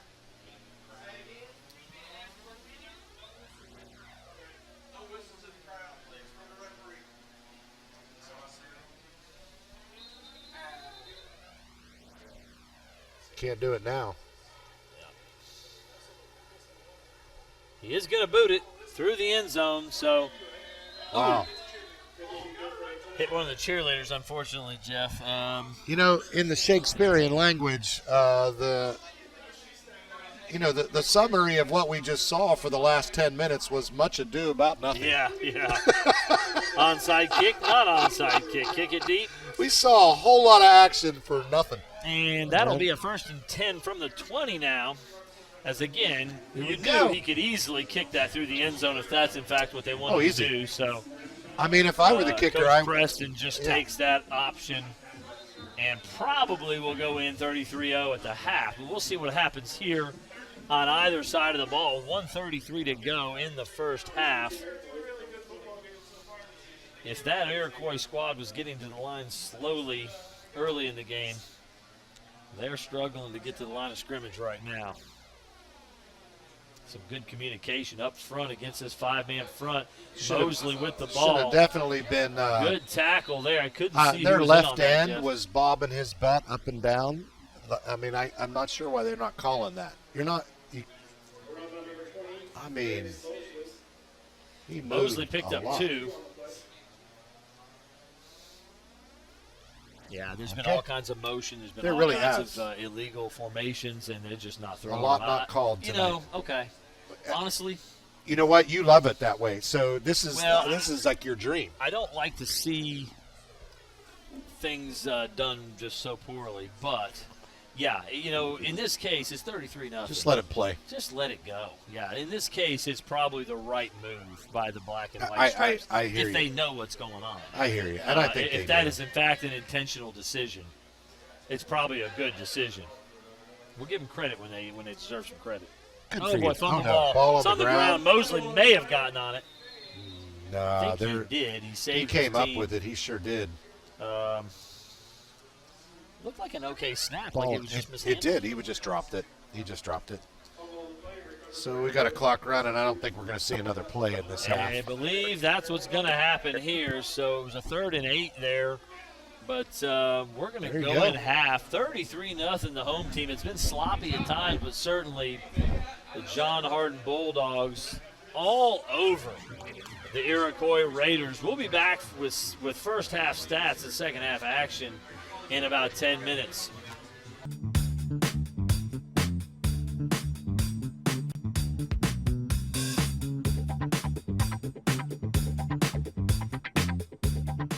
Hello and welcome to another edition of our sponsor interviews. I'm Gina Ryan, Director of Hardin County Educational and Community Television. And today we are talking to Ryan Harris. Now, Ryan is the son of Mark Harris. And tell us a little bit about your dad's progression from where he started to what we have now. So he's been building in Elizabethtown for 35 years. I think it started with custom homes, moved to spec homes. So, he's built hundreds and hundreds of homes in E-Town, Vine Grove, Cecilia, surrounding areas, then moved into multifamily, and now it's progressing to storage units. So wow. what you see behind So me. tell us about this beautiful facility. I mean, it is amazing. So it's obviously brand new. If you see the Paul, can you community hear me? building back here, it's one of a kind. And the great thing about our storage facilities, one, brand new, like we already mentioned. We have climate controlled and non-climate controlled units. Obviously the price is going to vary on those, but the most important thing, 24/7 security cameras, and there's a full fence around the whole thing. So security is super tight, and obviously that's a big thing when you're putting your personal items in a storage space. Now, this is also for RVs and boats. Correct. too. So we have self-storage, and we have RV, boat, and car storage as well. Those are canopies, so completely covered. Those are inside the fence as well. We have a bunch of RVs in there now, so yeah, people are loving it. Okay, it's definitely a neat place. And One thing I forgot to mention about the storage that's different than a lot of places, you don't have to talk to a single person to store something here. So we have a kiosk on the side of the building right over there, and you can go to the website, rent a storage unit or a canopy, get a code to get into the fence, and you don't ever have to talk to anybody. that's amazing. And in addition to this location, you have another location too? Yes, so that is It's just a Black little bit Branch smaller. Storage. Mhm. And if you just go to etownselfstorage.com, it's going to bring you to this website, but we have a link to that other site we have as well. But it's really easy to remember, etownselfstorage.com. An individual might not know which unit they need. Yeah. So if they go online, are there some questions there to kind of help them? Well, I guess it really depends on how much stuff you have. So the smallest unit is 5x5, and I think the largest self-storage unit's a 10x30. And I believe the 5x5 is $55 or $60 a month, so fairly inexpensive, all the way up to the 10x30, which I think is $200 a month. You have units available right now. We do. They are filling up, but we have lots of units available still just because we still open. But there's new people coming every day. So, yeah, there's referrals. There's a move-in special right now. So if you do move in pretty soon, you'll get that special. That's great. And how do people find out about these storage units? Townselfstorage.com. I think we said it already, but super easy to remember. Just go there. There will be an email, a phone number, and you can either reach out or, once again, the great thing, you don't have to talk to a single person. I know that's how people like to shop That's true. nowadays, whether it's Amazon or whatever. So you don't have to talk to anybody. You can just go there and get your unit.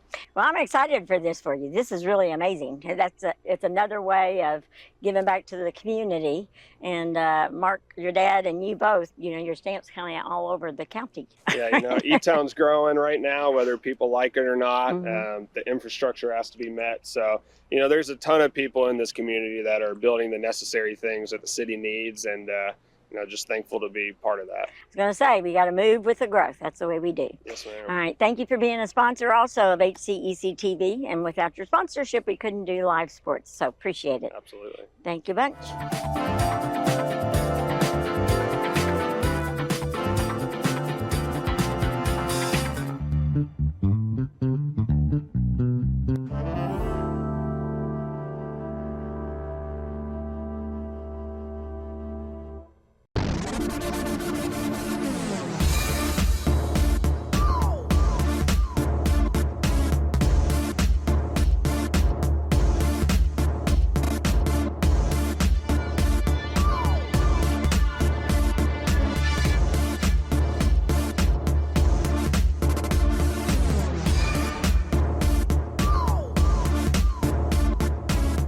Welcome to From the Sidelines here, covering Hardin County sports.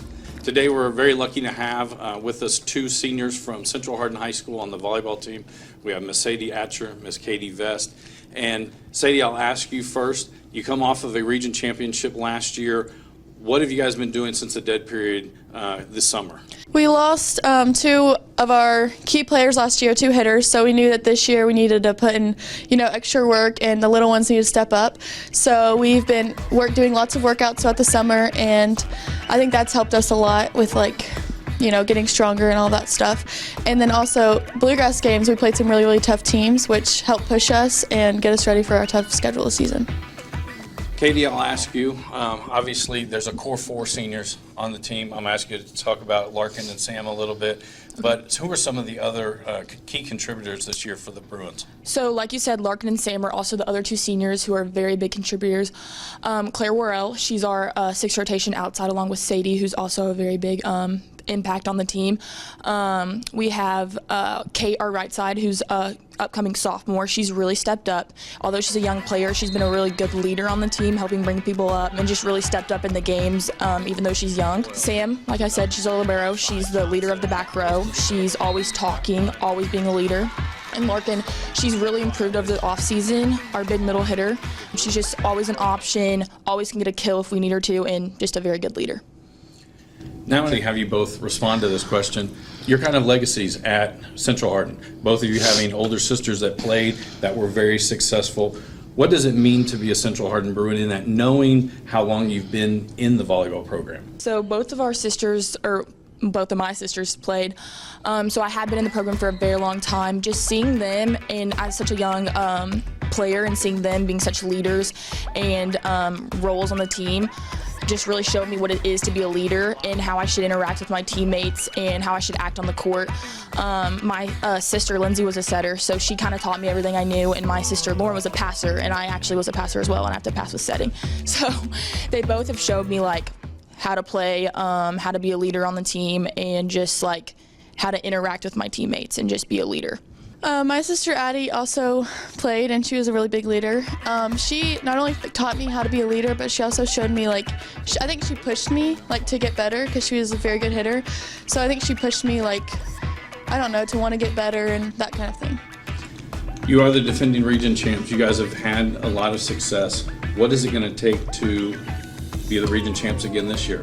I definitely think that we have the skill to do it, no doubt about it. It's just if we all come together at the right time and play together, our chemistry is very, very good, but it needs to come together when it really matters. Katie, I'll ask you the final question. What does it take to stay on top in the volleyball as far as the region goes? You guys, it's constantly, there's been the level of success, kind of a standard of excellence. What does it take to win the region title? Well, I think we just can't be satisfied. We can't go in being okay with what we've already done. We just have to keep working hard every rep, every practice. You just have to really put 110% effort in what you're doing. Every rep needs to have purpose, if that makes sense. And also our team chemistry. How we play with our teammates is a big part of volleyball. Volleyball is a team sport. Our bench, our teammates, we just have to all come together, because it's, like I said, a team sport. You can't win with just one player. It all has to be the team. So I think just our team chemistry and really working hard in practice. Well, I do want to thank you all. For our viewers, August 29th, we will have Central Hardin will travel to North Hardin to take on the Trojans. That game is scheduled to start at 7:30, and we'll have that here for you on HCEC-TV. So again, thank you to Sadie Atcher and Katie Vest. This is From the Sidelines.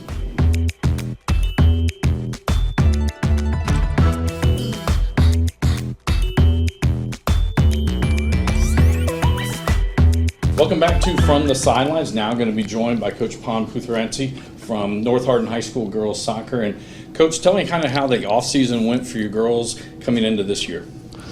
Well, we did the bluegrass, and we did well, I guess, for a younger team. We're not experienced as last year's team, of course, because we lost 7 seniors last year, and I'm just trying to make it work. So you talked about losing so many seniors. Obviously, you have your keeper that comes back. Yes. She's going to be a key role. Who are some of the other players that are going to be key contributors for the Trojans? Well, we got a freshman, Peyton Perry. She's the one we're looking, for the score, our goals, and we got Paige Campbell, Juliana Weideman. They both play center mids, and Isabella Carter, and Izzy Miller, and Aubrey Putranci, the keeper, and she's one of the best in the district, I think, by far. I think she proves that every time she goes out. It is always a tough district here in the 17th Yes. district. Elizabethtown and Central Hardin. John Hardin in years has been very good as well. What is it going to take for your team to be successful this season? defense. I mean, we got to play great defense against teams like E-Town and Central. I mean, those are great teams, you know, and Bethlehem, of course, and Bardstown. We just got to play outstanding defense to compete, to stay in the game. And Coach, we will. I will end it with that, saying that next week you can see the North Hardin Trojans taking on the Elizabethtown Panthers on Monday night.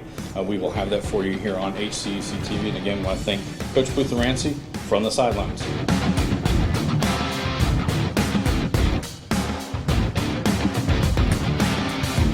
Welcome back to John Hardin High School, where the Bulldogs all over the Raiders of Iroquois, 33-0 at the half. And really what I want to highlight as far as stats are concerned, it's Cavalli Pittman, number 4, who's got 12 carries for 188 yards and 4 touchdowns. Again, he came into the game with 436 yards, so, you know, he's over the 600-yard mark for the season. We're in week 3 here, so Cavalli's got himself a chance to have quite a season. Oh, yeah.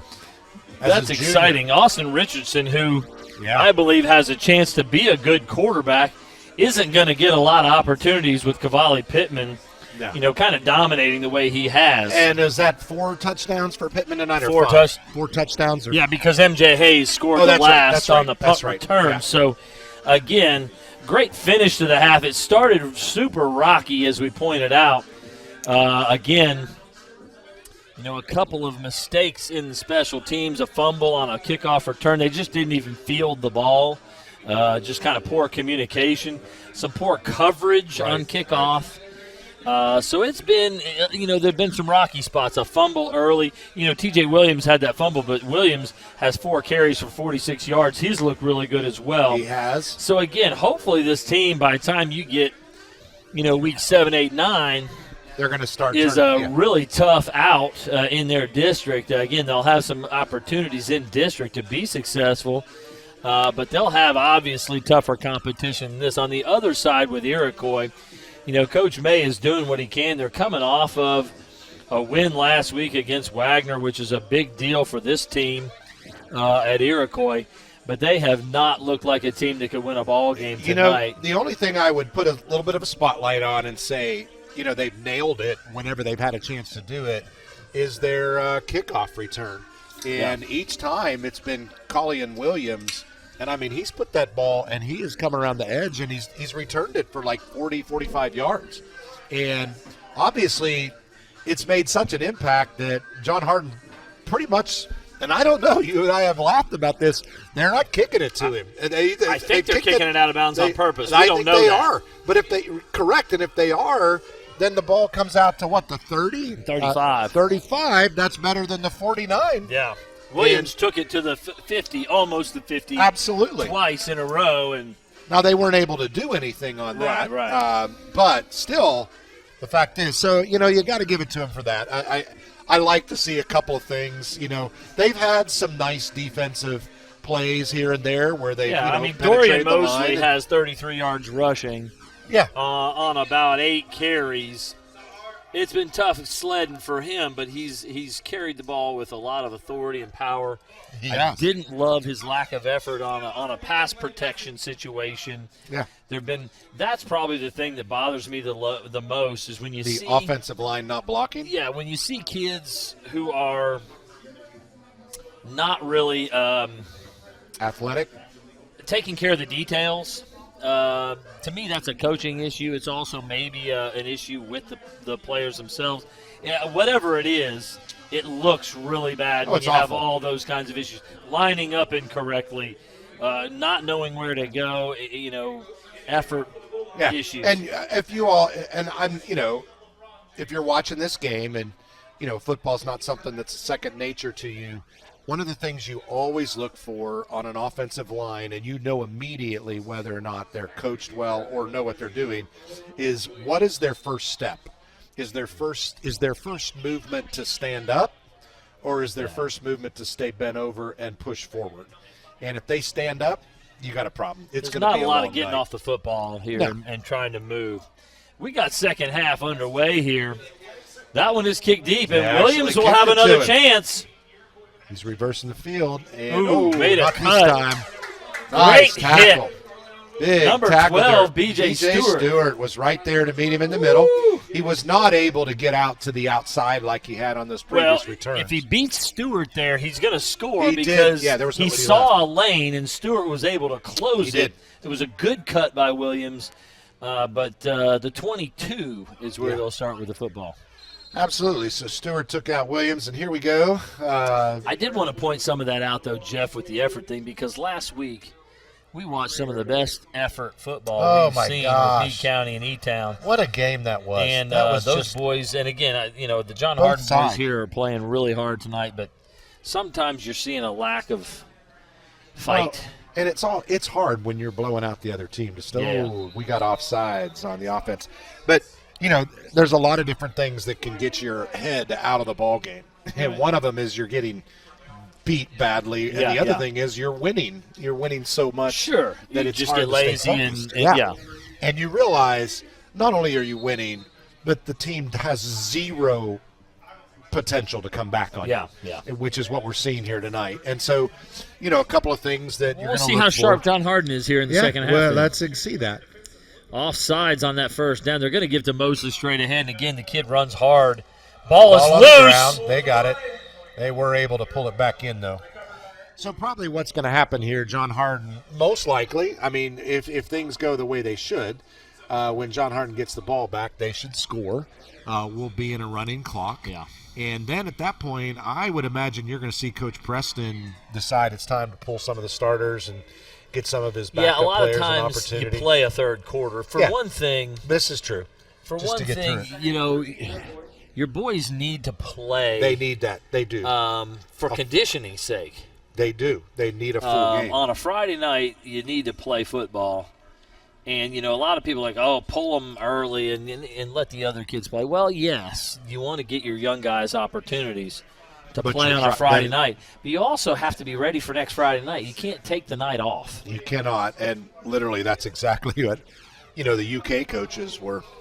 And he keeps running. We've got a flag in the backfield, so I'm sure we got a hold. Sure, we got a lot of guys watching Marquis Lanier run that football. A lot instead of his of own blocking. team. Yeah, his own team standing around and watching. If you're a lineman and your back is turned to the line of scrimmage, and you're looking back at your quarterback trying to run for his life. That's a problem. You are not doing your job. Even if you miss your block, go find somebody else and try to block him. Don't turn around and stand and watch the play. Yeah, I don't know that I ever saw my quarterback get sacked. Yeah, you shouldn't. You should be trying to block somebody, even if you screw up completely. Well, what I'm saying is unless it was right beside me, I'm not saying it never happened. I'm not saying that. But you're right. Now that you say that, it was a rare occasion when I got turned around and saw what was going on back there. We told our guys when I was coaching, you're on offense, don't ever turn around and try to block somebody behind them. Why are you blocking back? Why are you doing that? No, get that's downfield ridiculous. and keep running and Keep block rolling. somebody in front of you. Find somebody down there and block them. Oh, there's another Ball fumble. on the ground again. Ball on the ground. Ooh, he went right into the back of one of his offensive linemen's legs.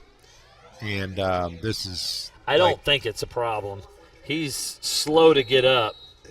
He's holding it. Who is it?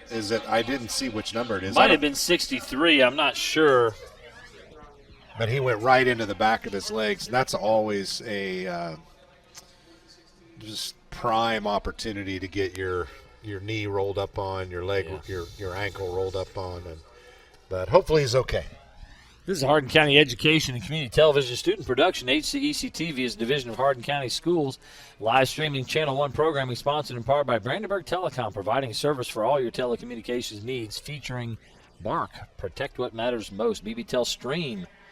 Watch TV with your BBTEL app. BBTEL Secure, a safer home awaits. BBTEL Blast, make the most of your Wi-Fi. Visit bbtel.com today. Physical Therapy Associates, more personal attention for more effective results.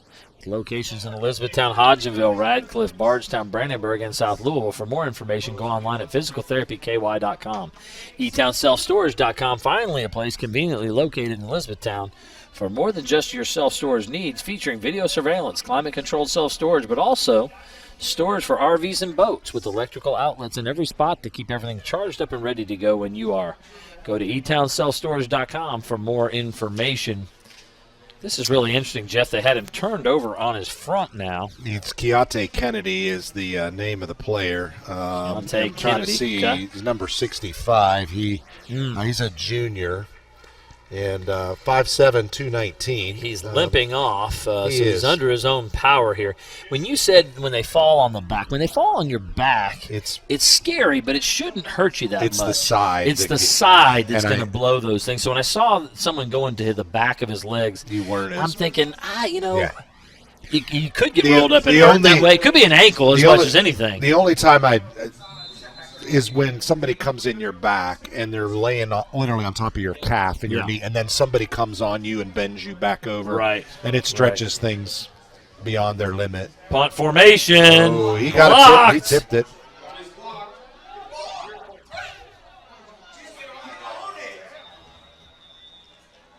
Now it's their ball. I don't know what just happened. That was wild. They got it back. A scrum for the ball. Yeah, well, Iroquois just managed to get the ball back because a John Hardin guy touched it, which means it's a live ball, and now they have the opportunity to recover it. So there you go.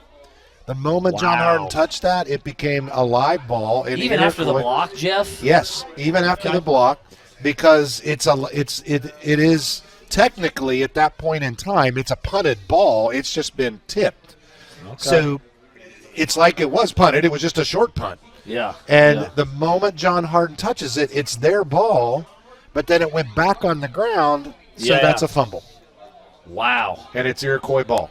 They're having a nice talk over there. The officials are going to sort it all out themselves here. I mean, I could be wrong. I have been on multiple occasions, even this evening. But yeah, it's John Hardin football. So it is John Hardin. Yeah. So once it's tipped, I think that changes it. That changes it, so now it's a dead ball? Well, and even if so technically, even if Iroquois gets the ball in that case, that was their fourth down play. Correct, but a John Hardin and they guy didn't get to the touched first it. down marker. Well, I guess if he tipped it, John Hardin guy touched it there too. Technically speaking. That's what I'm saying. Yeah, I got you. I see what you're saying. So it's going to be first and 10, John Hardin here. Looks like a wishbone double tight end look here. There you go. And I'm watching Cavalli because he's already got 4 touchdowns and he's already got 188 yards. He's about to go over the 200-yard mark here. They've got 19 yards to go, and again, we'll get a running clock faster than maybe we had even hoped. Cavalli Pittman is going to be coming strong side, I believe. They are not splitting out at all. They've gone to more of a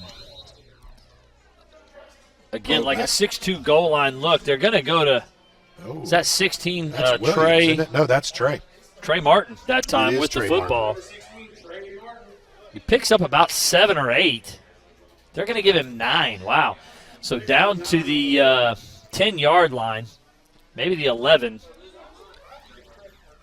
2nd and 2 from the 11. So they actually give Trey Martin 8 yards on the carry there. All right.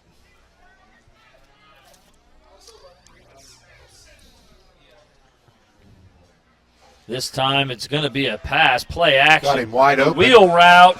Oh my gosh.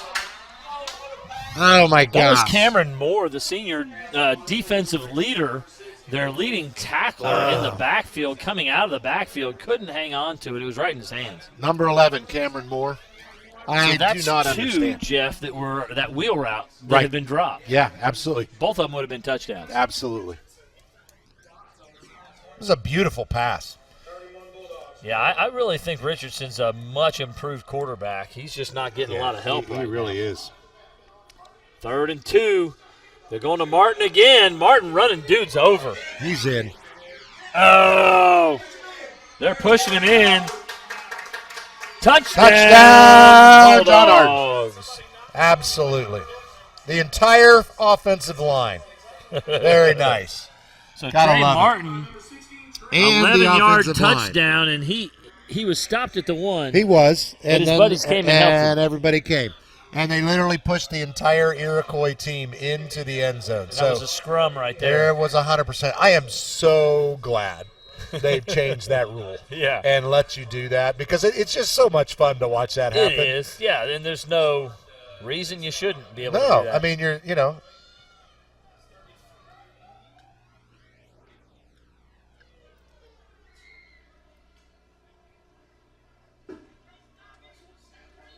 And the it kick is is good. So we are now 40 to nothing Bulldogs, Jeff. 40-zip Bulldogs. So we are at a running clock, folks. You know, part of the reason I love that so much is because technically it's a scrum.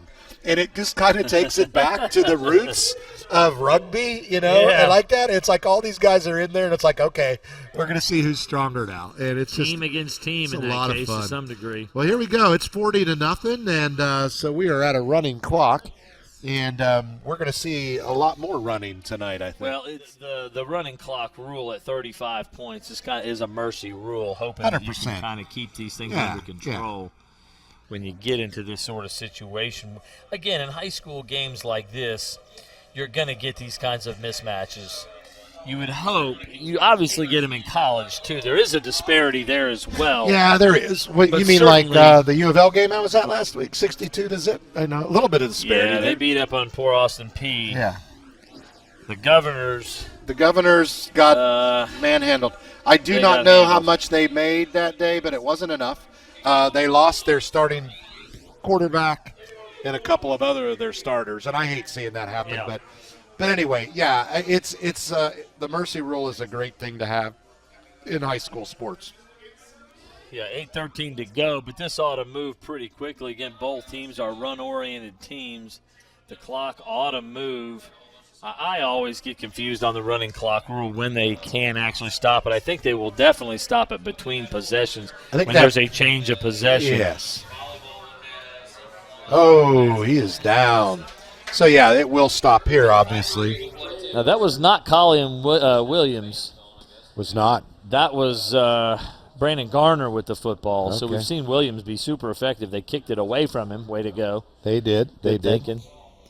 So And, they did not stop the clock for this, so they do run it. Well, it's not a change of possession. Not- If you have a that's timeout, true. certainly they'll stop the clock. So they don't but, stop it on the first Other down. than that, I believe they'll even run it after a incomplete pass or a out of Yeah. bounds. Right. So 40 to nothing. First and 10 from their own 14-yard line.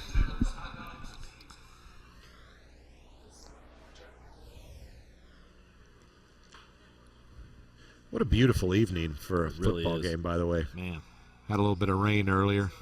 Gorgeous out I'd there. like to be playing out there myself. Yeah, right. now. I mean, this is what it makes you want to go suit up. Yeah.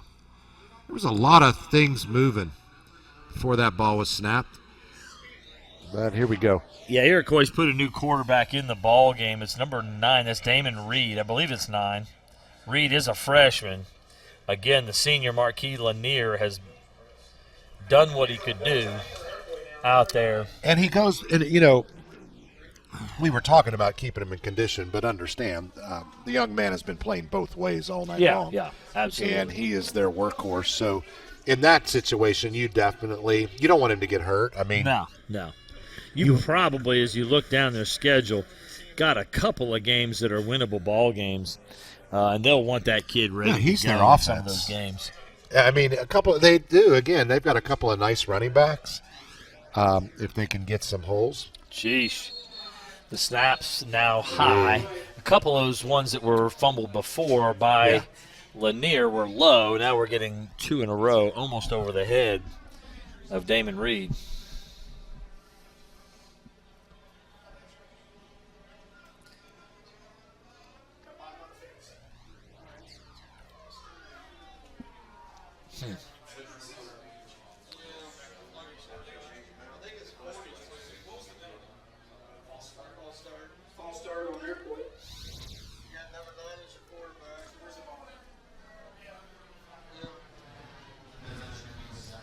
Clock still running. Damon Reed, I believe Damon you said Reed, that freshman. earlier. The Yeah. freshman is your new quarterback.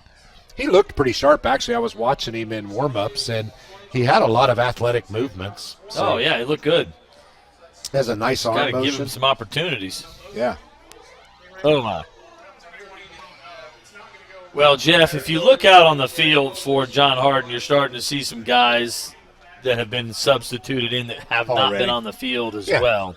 Yeah. Number 15 made a big play on special teams. Again, that's where is he? Jeff Georges. Number 15 for John Hardin. Made a huge play earlier, but he's out there, I believe, an outside linebacker Number spot. 15? 15? He was out there. That's Jacoby Linton. Oh, is that who that is? Yeah. Oh, I'm thinking of the other team. I'm thinking of Iroquois, number 15. Okay. Jacoby Linton, number 15, out there for John Hardin. Yeah, it's several guys that have not been out there for both sides. We have an offsides penalty. I believe that's either going to be – I don't think – it went up too early to be holding. But – yeah, some kind of motion. Definitely either motion or illegal formation. Refs are trying to. It was illegal procedure, so there you go. Offsides. That's going to be declined. So we'll go to 4th down and 13 with clock continuing to run at about 3:40. Ooh, punt straight up in the air. But it's not a whole lot less. Ooh, it was another wedge shot, man. That's the kind of shot you want, on the. That was a double ooh. That was a double ooh. On the kick. It wasn't a great kick. And then it bounced backwards. So John Harden's got an unbelievable field They'll position gain now. about 6 yards on that punt.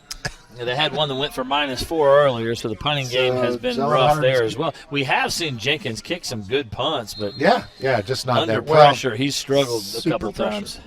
So it'll be on the 19-yard line here. Bulldogs taking over. They got the whole second crew in there now, Jeff. They totally do. That's Linton there. There you go. Jacoby Linton breaking it up on the left side for about 4 or 5 yards. Maybe 6.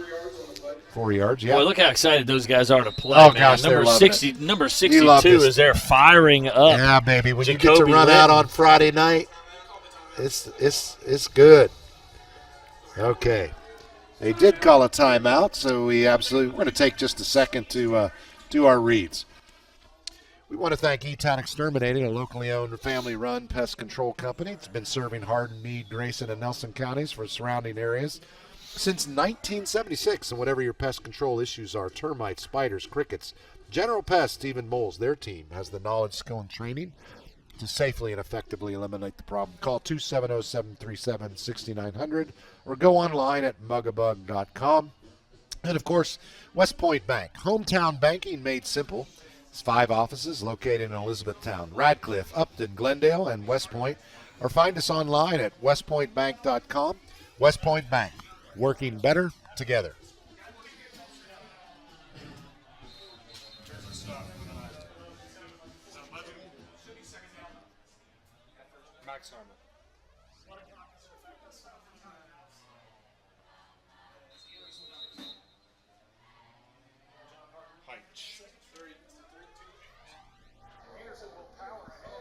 And he is taking it down to about the 4-yard line. Anderson carries the ball. The powerful run down there to about the 4 or 5-yard line. He just passed the 5. He's at the 4. Anderson carried that ball. First and go, Bulldogs. I believe, was that Layson's first run of the night? Number 3? Second. Second run of the evening. Yeah, he had run a jet sweep earlier. Okay. At quarterback is Jalen McElroy.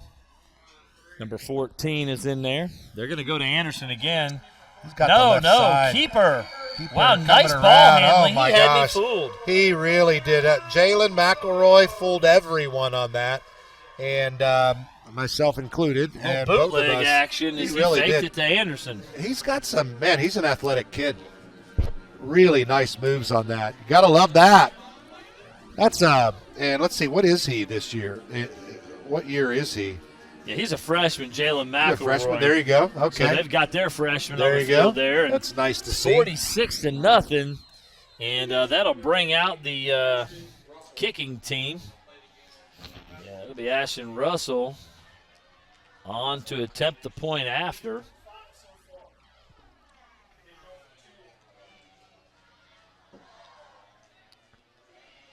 Snap, hold, kick. Wow. Well done. Again, we did. saw them struggle with that once earlier in the game, so it's good to see it look a little Absolutely. sharper there. And we are now late third quarter, 47-0 Bulldogs in front.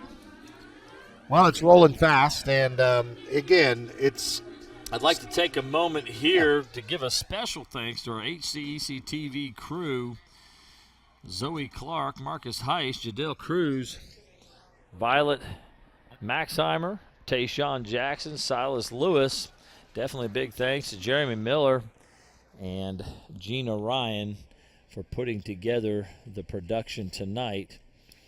They're going to let the clock run out. We certainly are getting a running clock. Usually you'll stop it between possessions when there's a change of possession, but I don't think anybody's going to complain. no, they're not doing that. They are going to stop. They were going to roll it down because they will stop it at the beginning of the fourth quarter. So here we are. We'll get to the fourth quarter, and John Hardin, I remember it was about 3 minutes to go in the first quarter. It was still 0-0. They had a fumble in the end zone, and a couple of other gaffes, the fumbled kickoff return, and certainly it looked like a comedy of errors was going to be a problem for the Bulldogs tonight, but certainly they rebounded and are all over this team. They started putting it together, and there's lots of things you learn in the course of different football games. When you have tough ones, you learn to hang in there, and in games like this is a time to learn to stay focused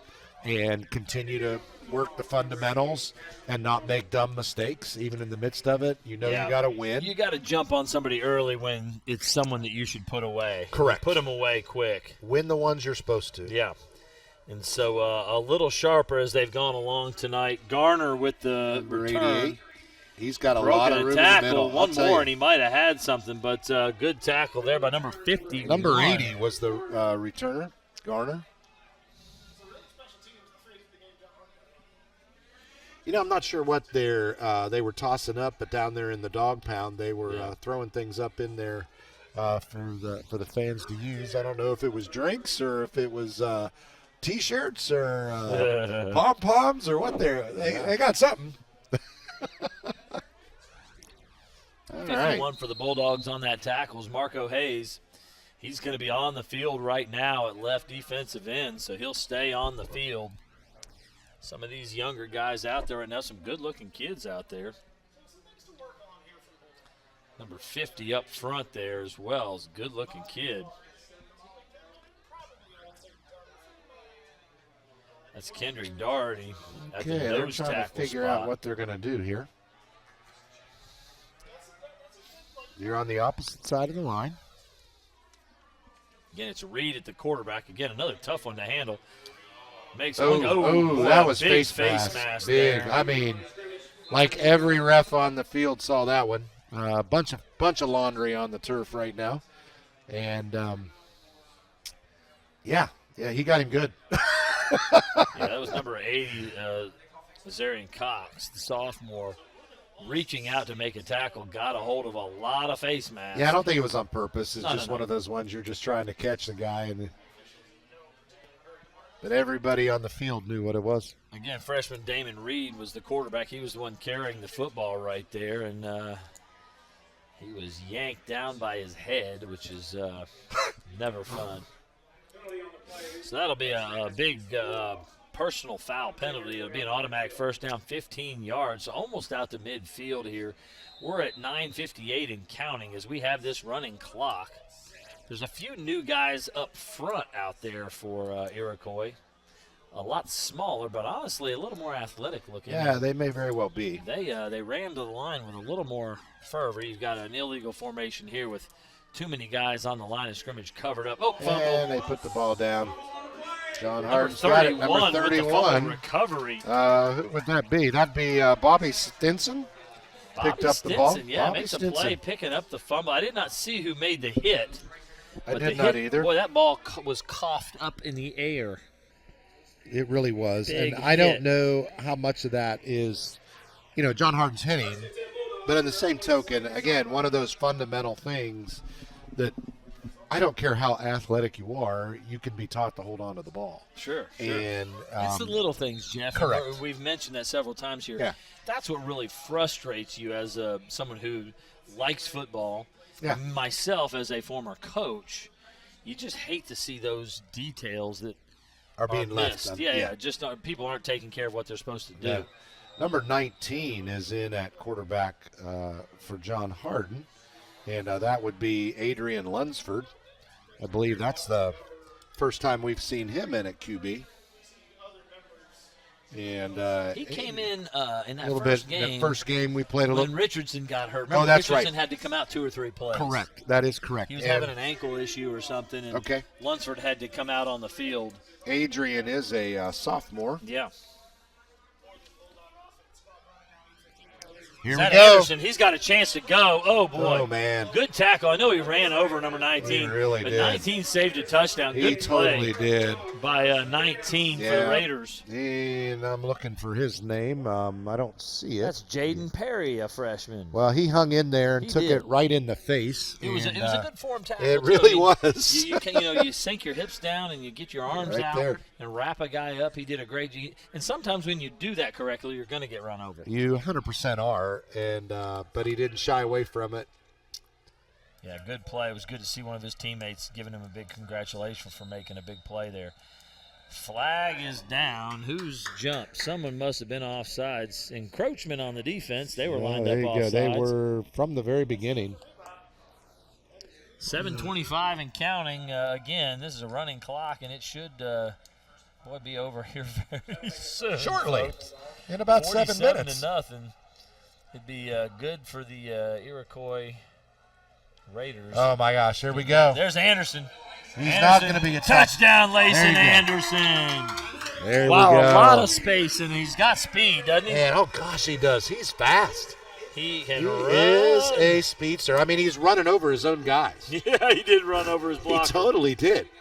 Nice run by Anderson. 27-yard carry from Layson There Anderson we for go. the touchdown. Mr. Anderson. That's Nia. 53-0. The point after pending here. We got 6:40 and counting.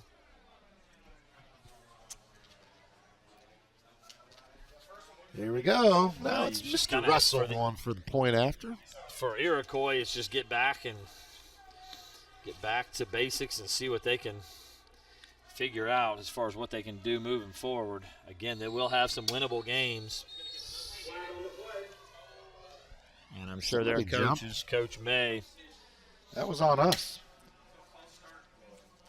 somebody moving over there again, trying to stay sharp late in a game like this is difficult. Hopefully they can do so. Yeah. Great job blocking for Layson Anderson on that. The offensive line, He really, really boy, was. he had so much space. Oh gosh, he was all kinds of There room was out there. not anyone present. Yeah, I mean, it's looking a bit like a scrimmage at this point, but Well, you got your freshman teams out there, for JV teams really, yeah, you really are. with a few other guys mixed in.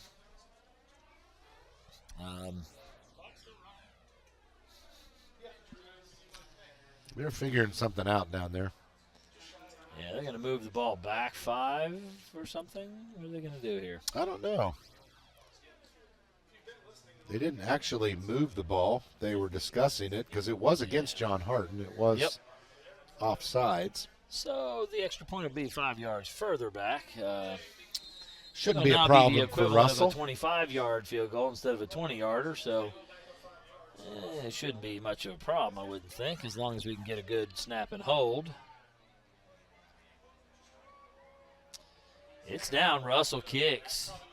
No problem. Yeah, he drilled that. That would have been good for 15, 20 more yards. There So you go. Russell's got a good. Russell He has a good leg. does have a good He really leg. does. And when you score that many points, it's good practice for the PAT squad. They're getting some rhythm with the snap and the hold there. They are. There was They one are. bobbled and then one completely not handled at one point. That may have been a low snap, hard to handle. But, yeah, a lot more. Have not heard this song being played at a football game in quite some time. Are we at Notre Dame? What's going on here? Oh gosh! I mean, did Notre Dame just enter the room? I feel like we should. Rudy. Rudy. 4:12 and counting. Keith They're Jackson. Not even, Jeff, they're not even stopping the clock for the change of no, possession they are not. here. We're going to They run are this not. thing out. It's again, it's good for all these boys. You don't need anybody getting hurt. I feel like we should late do in the some- game that doesn't matter. Yeah, no, And so, absolutely. again, we both like this situation and this rule. Keep people from getting hurt, Yeah. and the game's done. Just finish And it again, up. those younger kids have had a couple of possessions now to get to play, so we're not missing out on any of the possessions and the Absolutely work not. that some guys can get. So it's a good situation for everybody here as it continues to roll, and they're taking a little extra time. It seems like. They really are. Well, next week I won't get to be with you, sir. I'm going to be at Meade yeah. County watching Central Hardin on the road at Meade County. I'll have my friend Tony Menendez with me that evening. And we'll be on the road to call that one from Brandenburg, Kentucky. So you can all join us, and we'll have a good time with a good 6A matchup. Be the Traditional rivals, Meade County. Be the second time and you've seen Central me Hardin. this year. Yeah. I haven't seen him in a couple of years. Somehow our schedule just hasn't fit Worked to for get them. Meade County on it. We'll have them a couple times this year, and that's good because And there who are have been they? times when they haven't been as good, but boy, they've got a pretty good football team this year and a good quarterback. Yeah, they we saw really last do. week. We really did. That was an impressive. I was just thoroughly impressed with his ability to be unshook. I mean, he did not. So cool. He just walked out there like Tom Cruise, man. And I was going to say, if you're remembering the Titans, Sunshine. Oh yeah, he was definitely sunshine. He's so He just- cool. he was- A little California cool and just a swagger. And he did. Yeah, I like what you're saying. They're unshakable. Even Yeah. when E-Town continued to put pressure on him and come back, it was like he was not concerned. 2 minutes left, and they get the yeah, ball tied no up. problem, right? And Drove he him just right marched down. it right Yeah. down like it was something he did every day. Oh, offsides on John Hardin. Well, we're all going to watch the play except for the quarterback and the defense. Everybody saw it. He got to play 1 on 11 that time. That was fun. Fortunately for him, only one John Hardin player came at him to tackle him. Well, yeah, he could have been tackled by all of them, but he seemed to be running away nicely. So I don't know what your coach used to do to offensive linemen who missed their assignment and let the quarterback get creamed. Nothing. But nothing. No, you know what our coach's favorite job was to do? He would stick me in at quarterback. And he would basically make me take the ball and drop back, and the offensive line would lay down, and you would get crushed by the entire. That was the way he taught you what it was like to miss an assignment. Yeah, well, you should have just made a play and thrown a touchdown pass and been like, I should have dropped back and tossed it. Yeah, I should have. Put me at quarterback, coach. I can do this. Put me in, coach. We had a little bit of archaic coaching back then. You know? Yeah. Things were done differently. That's one way to deal with it, I guess. Coach Earl, check. There you go. Oh, man. We're under a minute here, folks, and moving fast. I think you're going to see maybe one more play get off here I think tonight. they have to snap it one more time. Third down and a lot of yards, 16 to go here. We're down to 35. I don't think they're going to throw a flag for delay of game here, regardless of how things are progressing. And we are at the end, and to me, Jeff, it was the there's guys in motion everywhere.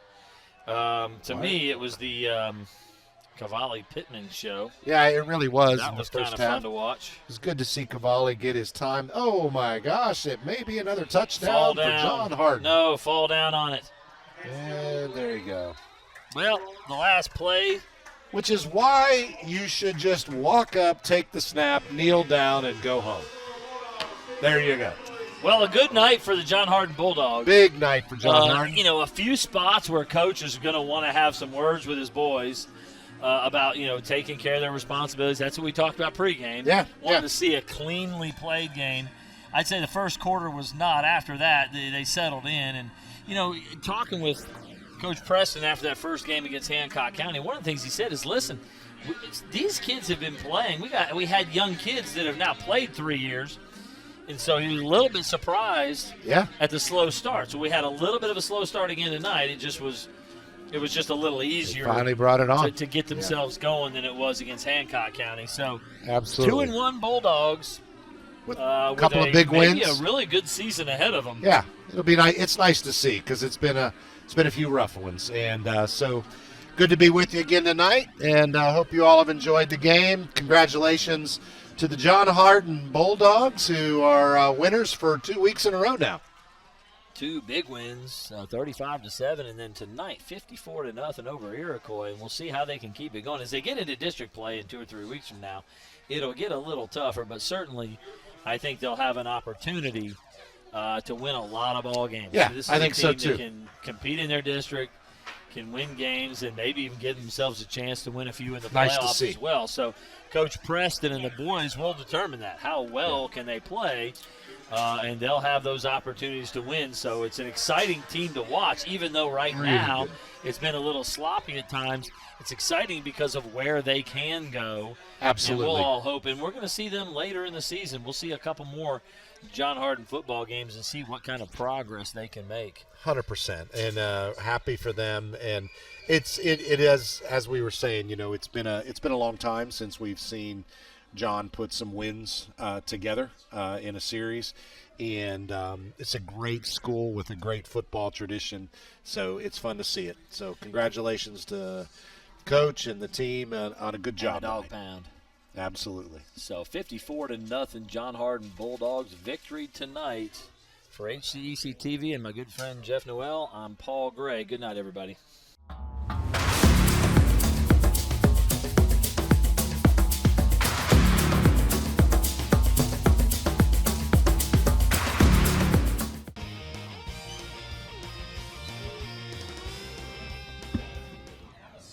Here with one of our long-standing sponsors for our live sports coverage.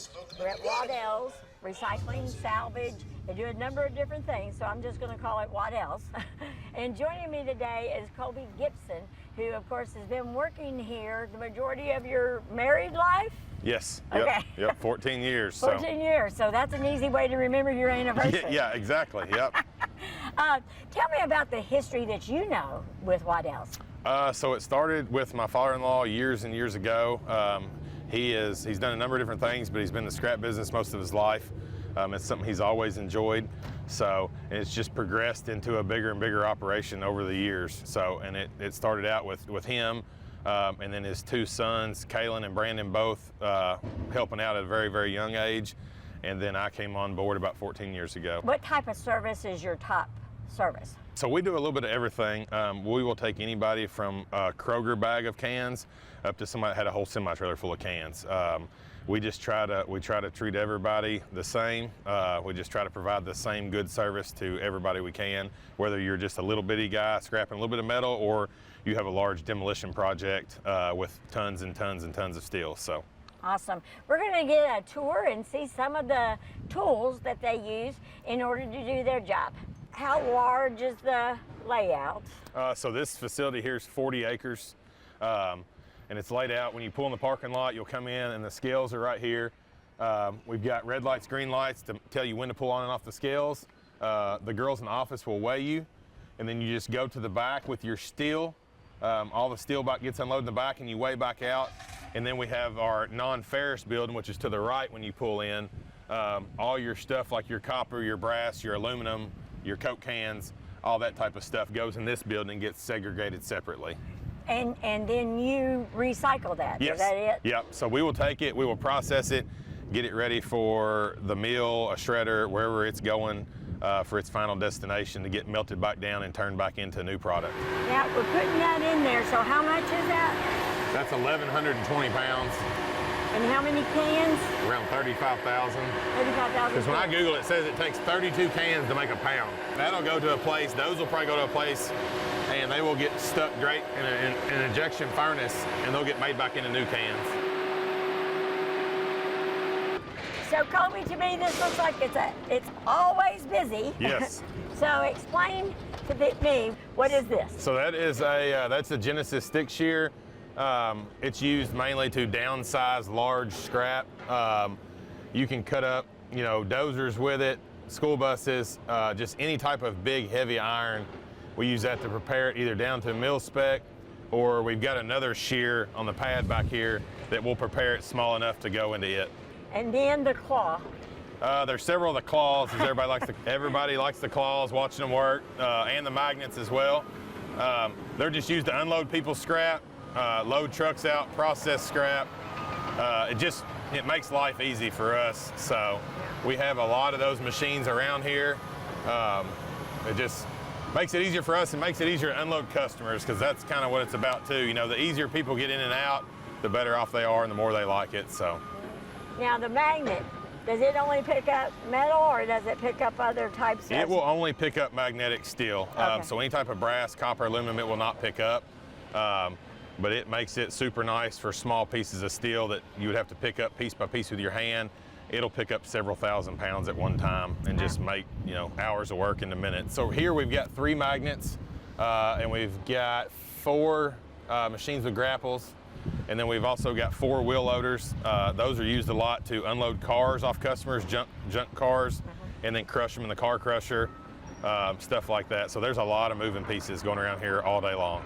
Now, we walk back here. Not everybody gets to walk back here, but it looks like you have part of our bus garage.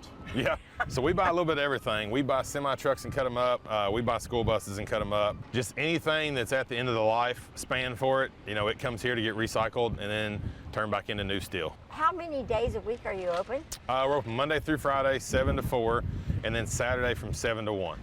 Now, we had talked before about some new things that you offer, Yep. right? In terms of dropping off and picking up? So we have a whole lot of roll-off boxes. Dumpster service has gotten super popular. It's easy to take a 22-foot long dumpster and put all your scrap in it, and then we come pick it back up, weigh it in, pay you for it. And it's kind of on the, you know, like we talked about up front, you can do it with smaller stuff, you know, help out individuals clean out a barn, or we can go up to a big tear down at a factory, or just, you know, general scrap that rotates all the time from a factory. So a little bit of everybody. Now, we're saying scrap, not trash. Yes, yep. So we are into recycling any type of metal. We don't do any paper, plastics, cardboard, any of that stuff.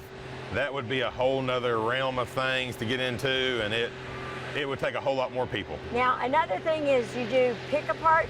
Yep. So we save some cars that we think still have some parts left on that may be valuable, or say it's an older car that they're not going to make that car again. We may only sell one part off of it, and it may sit here a year, but that right guy comes along and gets it, and, you know, we hate seeing it get crushed if it's still got a little bit of, you know, usable stuff left in it. So we can pull it, they can pull it, we can price it either way. You all are such good stewards and sponsors of our schools, area schools. Why is that important to you?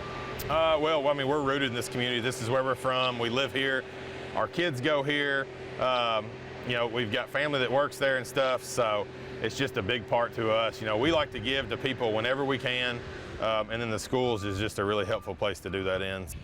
What do you think people would be most surprised about this facility? So our number one thing is cleanliness. A junkyard or scrapyard typically has a reputation for being nasty, flat tires, just not well kept.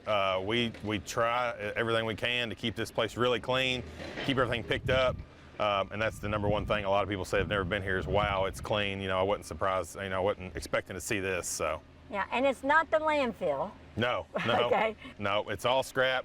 All the customers unload on the concrete pad back here in the back. It stays blowed off, swept off. We just try to, it's hard, but we try to keep it as clean as we can just to make it simple, like we talked about. People come in here, get unloaded, and get back out, you know, and get their money. Now, do you pick up cars? Yes, yep, we do have a rollback. You just call the office and tell them, hey, I've got a junk car that's no longer good to me, or it's at the end of its life. And yeah, we can send our rollback out to pick it up gladly. So, and then you'll still get paid for it, so. That's awesome. Well, Kobe, I want to thank you for having me here today and showing me around. And we did talk about your location. Yes. And sometimes people may be confused with where you're located. Yes. So let's explain that again. So we're right off exit 91, about a mile off exit 91. It's 311 Steel Drive is the address. We're right next door to Doug's Towing and Recovery. They've been there a long time, pretty easy to find as well.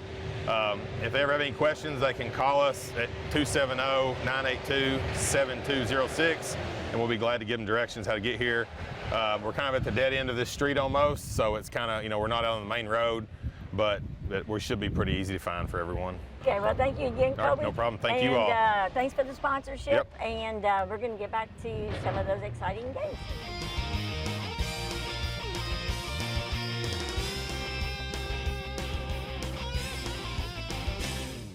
Welcome to the grand opening of the Southern Way Storage Facility in Elizabethtown.